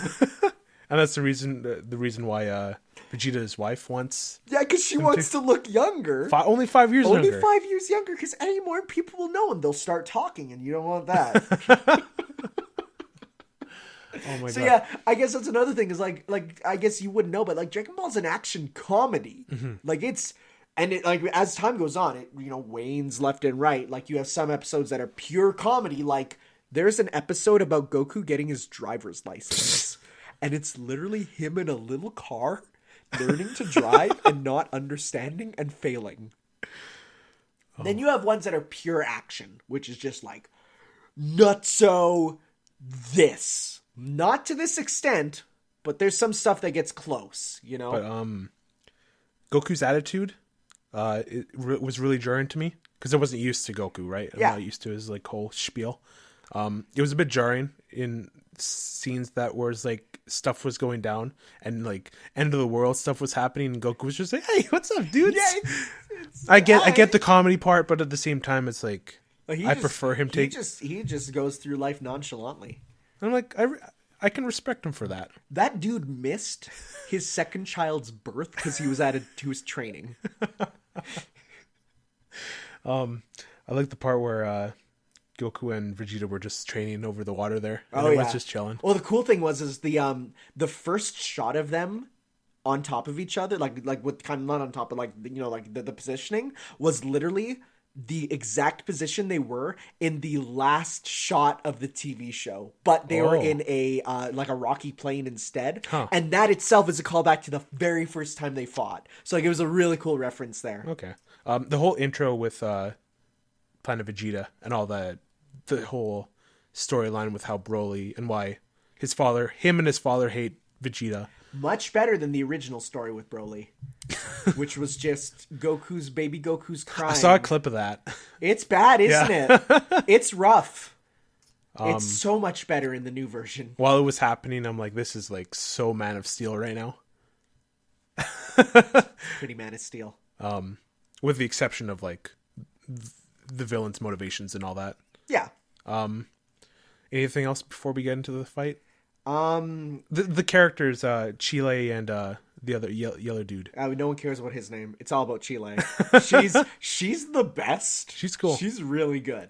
I liked hers and Broly's relationship in the movie. It's really cute. Yep. Let's see what else before we get into the stuff. What about Goku's dad? Bardock. Who?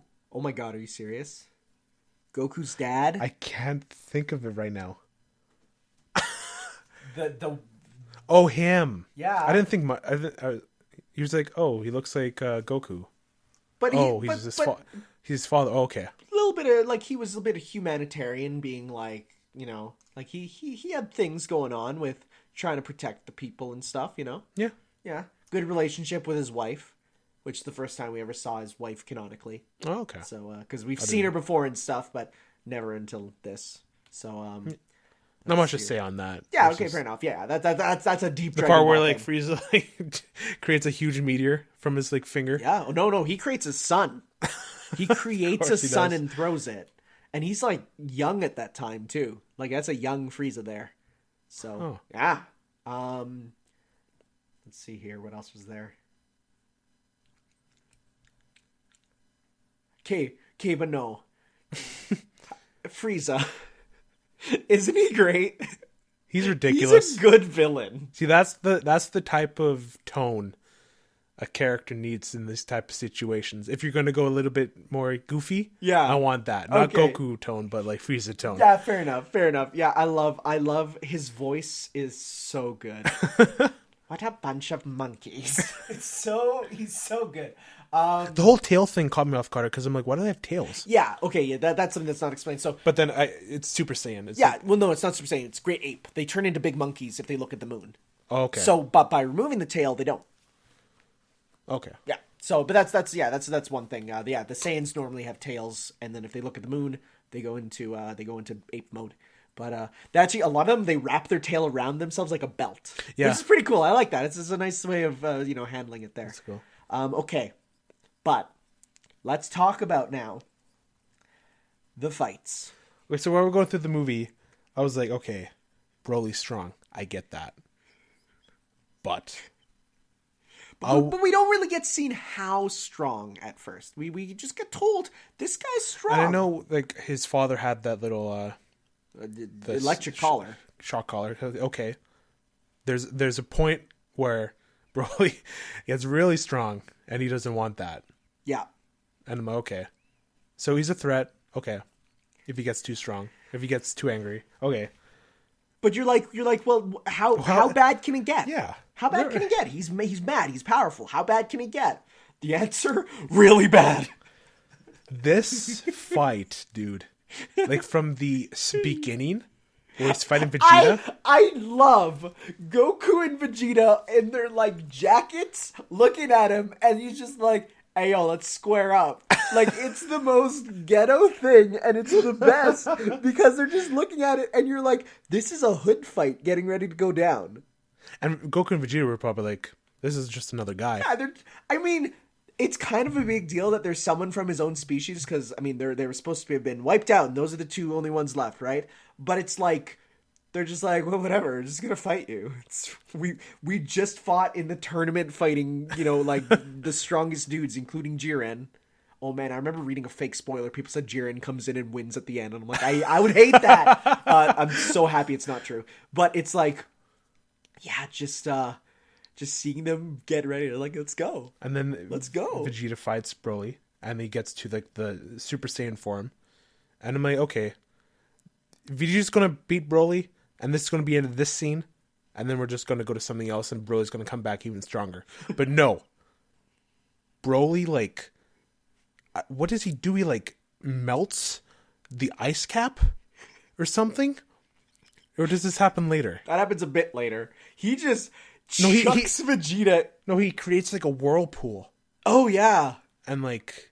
And rises out of it with Yeah. with not Super Saiyan glowing hair, but kind of glowing hair. Like floating hair, kind of. Yeah.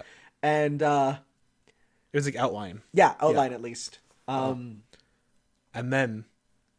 Vegeta's like, okay, maybe this guy's not... Yeah, maybe I'm a little in over my head.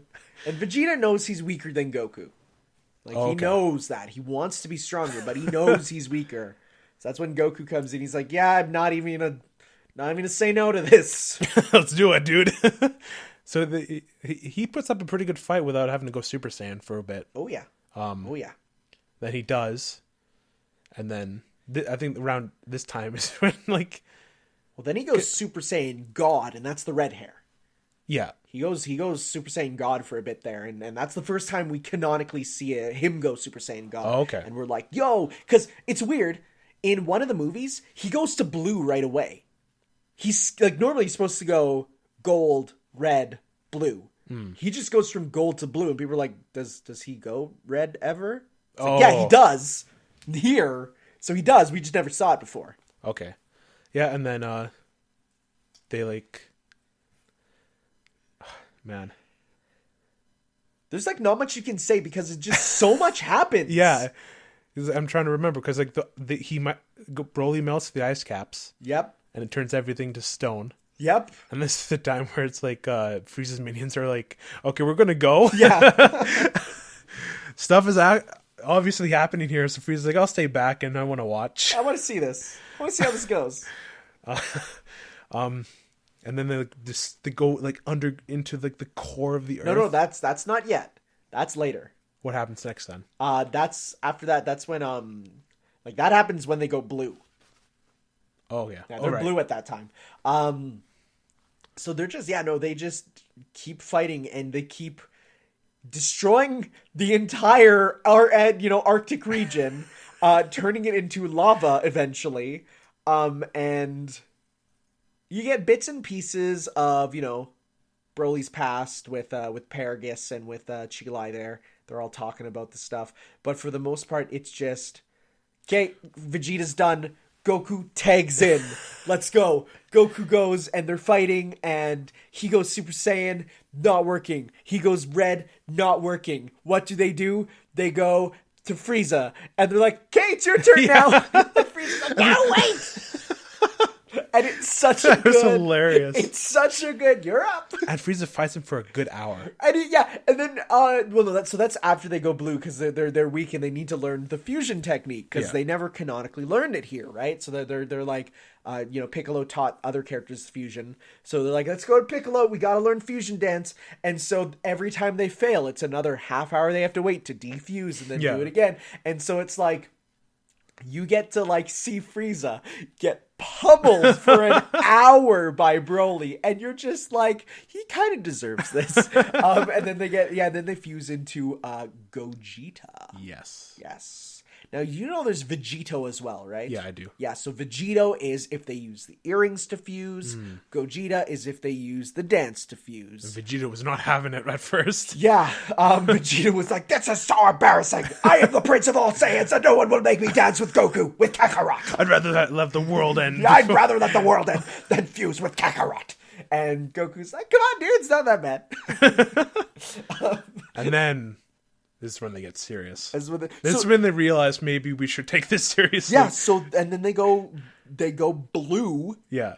Gogeta, which is like, okay, the blues are powerful enough as is. Now multiply them together, and it's like the power is so much, and still almost wasn't enough. Even still, they might have won at the end, but that's not a guarantee. So so remember that rainbow thing that's used? So that was the one they used in the non-canon movie to finish off the bad guy. Okay. And it didn't work. Going back to Broly, there's just something about that character when he gets angry. That's terrifying. I don't know what it is. His screams are I think horrible. It's the screams. They're scary. Oh, there's a part where we skipped the part where Frieza kills his dad. Oh yeah, and then of course the thing that caused Goku to go Super Saiyan originally was Krillin being killed by Frieza, and then he goes, I am the Super Saiyan, and he goes blonde hair, right? So of course same thing, kill Paragus, and then Broly's like, and then he goes, let's go Super Saiyan. Then he goes not just Super Saiyan, but he goes, that's different. It used to be that his Saiyan was a class above. He was the legendary Super Saiyan, which is like a special thing. But I was reading some article stuff later. They're like, no, he's not the legendary Super Saiyan. He is just a mutant freak with crazy power. Because he's a great ape without having to turn into one. He has the power of the great ape without turning into one, which is like scary because the great apes are really powerful. They're just big, dumb golden monkeys. But wow. Yeah, and then eventually they punch each other so hard they just break reality, and you're just like, what is happening? And they keep fighting in there. And okay, the CG, how did you feel about it? What do you mean? I didn't you mean the animation? But didn't you notice that some fights were entirely done with CG models? No. Did you not notice that? I was just too hyped. Okay, so there's some of the fights with especially Gogeta Blue, where they're not drawn. They're 3D models for the whole fight. I didn't notice that. I'm gonna go Super Broly CG. It's really people noticed it right away. That's CG. Oh, that's CG. That's CG. There's whole sections of it. We're just gonna show the fight here, just without audio, and you'll see that's all good quality. But that's all CG. Those are 3D models. Huh. So that was a bit controversial for people because they're like, oh, 3D models, that's boring. But they do really good stuff with them, and you didn't even notice. No. Like, I noticed because I'm an anime nerd. But like, yeah, like that's like there's huge parts of it that were entirely done in CGI instead of the hand-drawn animation. Which a hand-drawn animation is awesome, but the this scene, right, where he uses the god power to like stop him. Oh yeah. And he freezes him in place. He's like, okay, that's about enough. It was pretty fun. And then he just gets madder and madder and madder and madder, and he breaks out of it. That was really dope. Oh, just how like unstoppable Broly was is just like, wow. Yeah, no, for sure. I like his design too with the ear. Yeah, that's a really good design. It's much better than the original Broly. Okay, this was cool. This scene here of Broly, like this shot, is literally a redrawn shot of the original Broly movie where like he first goes Legendary Super Saiyan. So like to see that like reshot was like really cool. I'm just seeing if there's any other things here that we can talk about. It's really mad. Well, the whole thing with like you can Chile. see there, it's like 3D, right? Yeah, I see it now. Yeah, you can definitely see it. But I guess in motion you didn't, so that's kind of cool. But yeah, Chile uses the Dragon Balls to wish Broly away. Which at first I was really disappointed by, but I feel like the final resolution of the movie is really good. Where like Goku's just like, I'll come back here when I want to fight. So, but okay, there is a bit of character development there, because at the end he's like, I don't know your name, and so he's like, oh, you can all call me Goku, but you can call me Kakarot, and that's the first time Goku has ever accepted his original name. Oh, That's the first time Goku has ever said like, no, that's who I am, which is like, that's character development. Like, for the first time ever. So, it's like, that's a huge thing for him to sort of accept his heritage there, because the theme of the movie was, like, theme of heritage and theme of where we come from, and, like, so, that was what they were going for there. So, yeah. It was a damn good movie. For someone who hasn't... Yeah, right? There's nothing about Dragon Ball. For anyone who knows nothing about it, it was still a like, this wild is ride. A movie I want to watch again. Yeah, right? I guess on a final note, how did you feel about the actors of it? Dragon Ball is very divisive on like the voice acting. I thought it was okay. Thought it was okay? See, I love the English actors. I mean, when I say okay, I don't have a problem with it. Okay. Yeah. I don't have really much to like. You've heard Goku's Japanese voice, right? I don't remember it. Oh my god. Okay. I'm gonna play the Japanese trailer for Dragon Ball Broly, and you're gonna just not full movie. Japanese here. Just listen to Goku, and you're gonna be like, "Oh, jeez." Okay, so here we go. Yeah, Frieza works. Let's wait. Nope, they don't. He doesn't speak, does he? Good, great. I'm just gonna type in Japanese Goku, and you're gonna go like, oh my god. Okay, Japanese versus English. Here we go. We're watching this random video here. Great. PowerPoint video. Okay, Super Saiyan. English. You know the English voice. Oh yeah. I was like. So it's Goku. Sounds like Goku, right? Okay, come on. Japanese. What? Just wait. Just wait. Okay, it's just him screaming.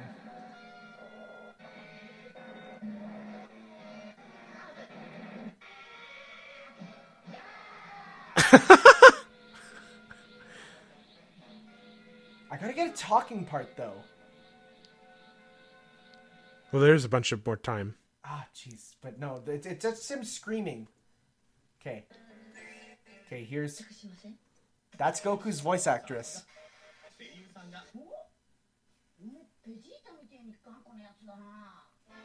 That's Goku in Japanese.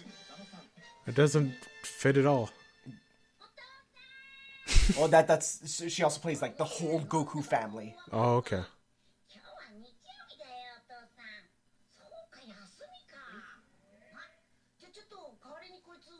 right? So people call Goku in Japanese Grandma Goku. And I'm going to be real, I really don't like it. I way prefer the English voices. Big fan of that voice. I'm not a fan. And there's some people who are like, no, Goku in English is horrible. And I'm like, I love dumb English Goku. Because he's just like, he's pretty dumb, but in a fun, lovable way. Versus in a dumb kind of like hick way, you know?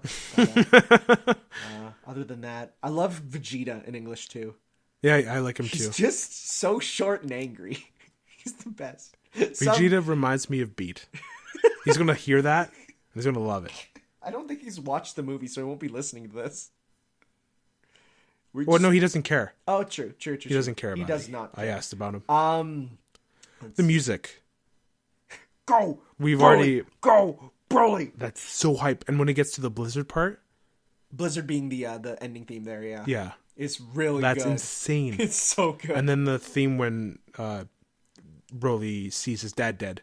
Yeah. And he's starting to go like a little bit off the rails. A little bit. Do like that choir, that epic choir. Oh, and I love the because it wouldn't make sense to you, but like they play the original opening for Dragon Ball. Cha-la, head cha-la. It's a classic theme, and every time they remix it, it's so good. But yeah, I definitely love the music. Yeah, it really fit wonderful. the fight, really fit the scale of it. And scale it did. Again, like I don't even dream of this kind of scale. No, right? Like I always thought that my dreams and stuff are like when I'm thinking of fights and stuff that it goes out of control. But I was shown that I'm a coward. I'm a coward when it comes to that. You won't go that far. That's to go beyond. I was actually really thinking of giving you Dragon Ball this week just to show you like the original Dragon Ball. But like, I wouldn't be opposed to it actually. But well, because it's not something I get into like I got into JoJo. Oh yeah, definitely not. No. JoJo is way better paced and stuff. Like Dragon Ball is way more of a slow burn. But here's the thing. So someone on the podcast said, if you're going to watch Dragon Ball, they want you to start at Dragon Ball Original, not Z. Dragon Ball Z was like the second core, if you will. But we only got Z when it came to TV here. We never got Original. Like, well, for a while. I think we got it eventually. But so they're saying that to not watch original, or to not watch, just jump to Z and watch the original, but like, I feel like watching Z is fine. They explain to you anything you need. So, I don't know. We'll see. That's also an idea. But if I would give it to you, I would give you Kai. Dragon Ball Z Kai. Which is a 2011, 20 whatever redo of it. Where they redubbed it. They cut out all the filler. Z or original? Z. Okay. Yeah, they haven't touched the original. But they redubbed it to make it actually be accurate to the Japanese and be more flavor added to it and better voicing because the original was in the 90s. But they also cut out all the filler. Cut it down from like 300 episodes to like 150. They cut out about half. Severely reduced stuff like if we take a look at like, I'm just gonna type in Z versus Kai. And I'm sure we'll come up with and they also like retouched it to make it look better. Oh, okay. Z versus Kai. I'm gonna say episodes to see if there's an amount here. What's the difference between Dragon Ball Z and Dragon Ball Z Kai? It doesn't say. It doesn't list. Okay. Okay, so there are, for Z-Kai, there is 167 episodes versus original Dragon Ball Z had... Did I click on the wrong link? I might have. That's embarrassing. Is there an episode count on here? Please tell me. It didn't say. I clicked the wrong page. Oh my god, this podcast is going so long with me being stupid. Tanner. Listen to the episodes. That's what I wanted. versus the Z episodes, which has 291. Oh, wow. And all of these movies, which are non-canon except for those two. So, yeah, there was a lot. They cut it down quite a bit. There's also, specials too there. So they cut it down quite a bit. Made it better. I might give you Kai in the future. The only problem is there's no easy way to get it other than buying the DVDs, which I don't have. But we'll see. We shall see. I'll find a way. But yes. So overall, you thought Broly was his power maximum? Okay. There's a meme of I love Broly, his power is maximum. I love Broly, his power is maximum. Right here. What superhero would you be? If you're a superhero, who would you be? Broly from Dragon Ball Z. His power is maximum. And it's from a newspaper. So they said, we're definitely going to put that line in the movie. And I waited for the whole time for them to say it. And they didn't. They said they would. Damn. So Broly power is maximum movie. I want to see if they actually say it. They used it in marketing. They did use it in the marketing, which is amazing. But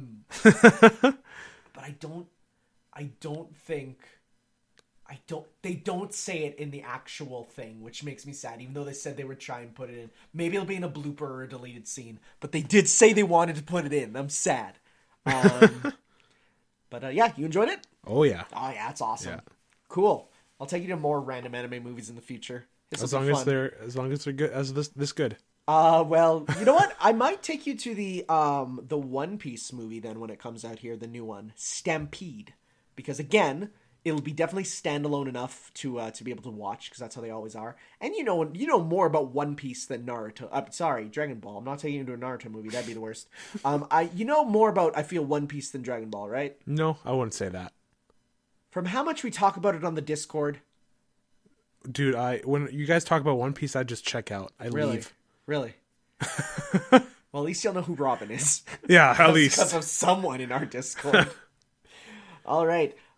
With that said, we're going to sign off for this week. And we will see you all next time. We're going... What's up?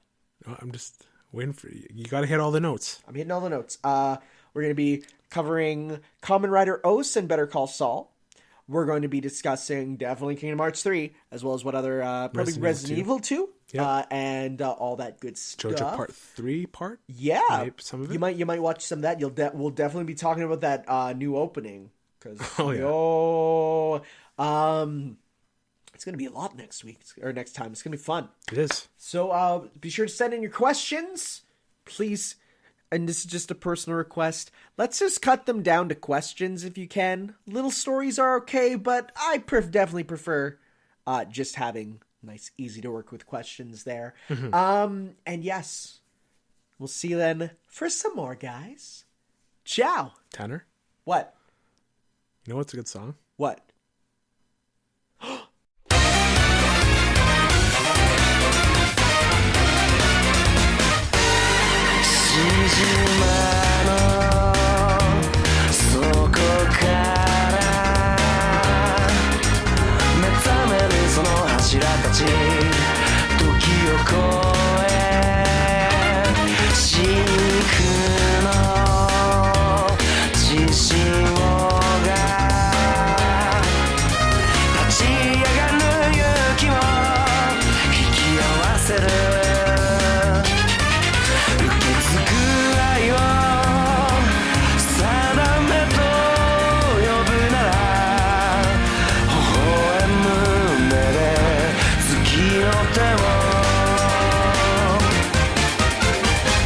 闇を欺いて切な音交わして刃すり抜け奴らの隙をつけ貫いた想いが未来を開く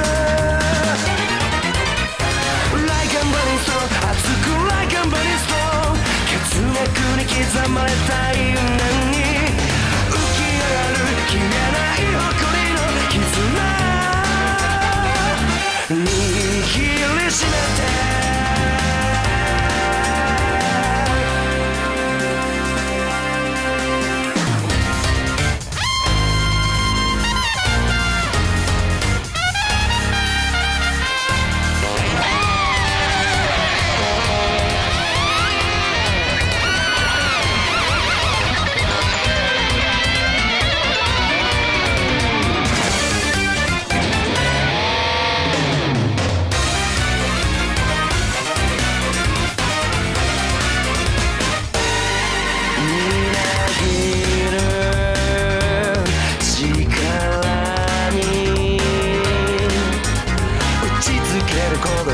昔友の声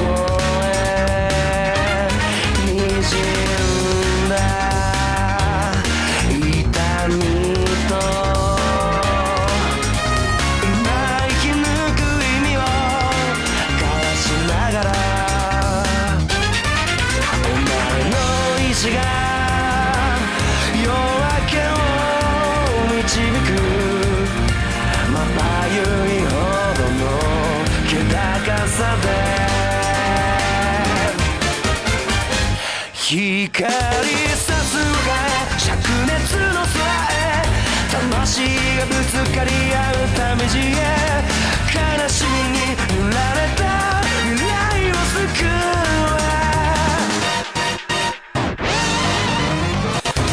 Like a burning star 燃やせ Like a burning star 炎先風を立ちその先へ恐れずに何もためらわず進め流れの中共鳴する運命の波紋心に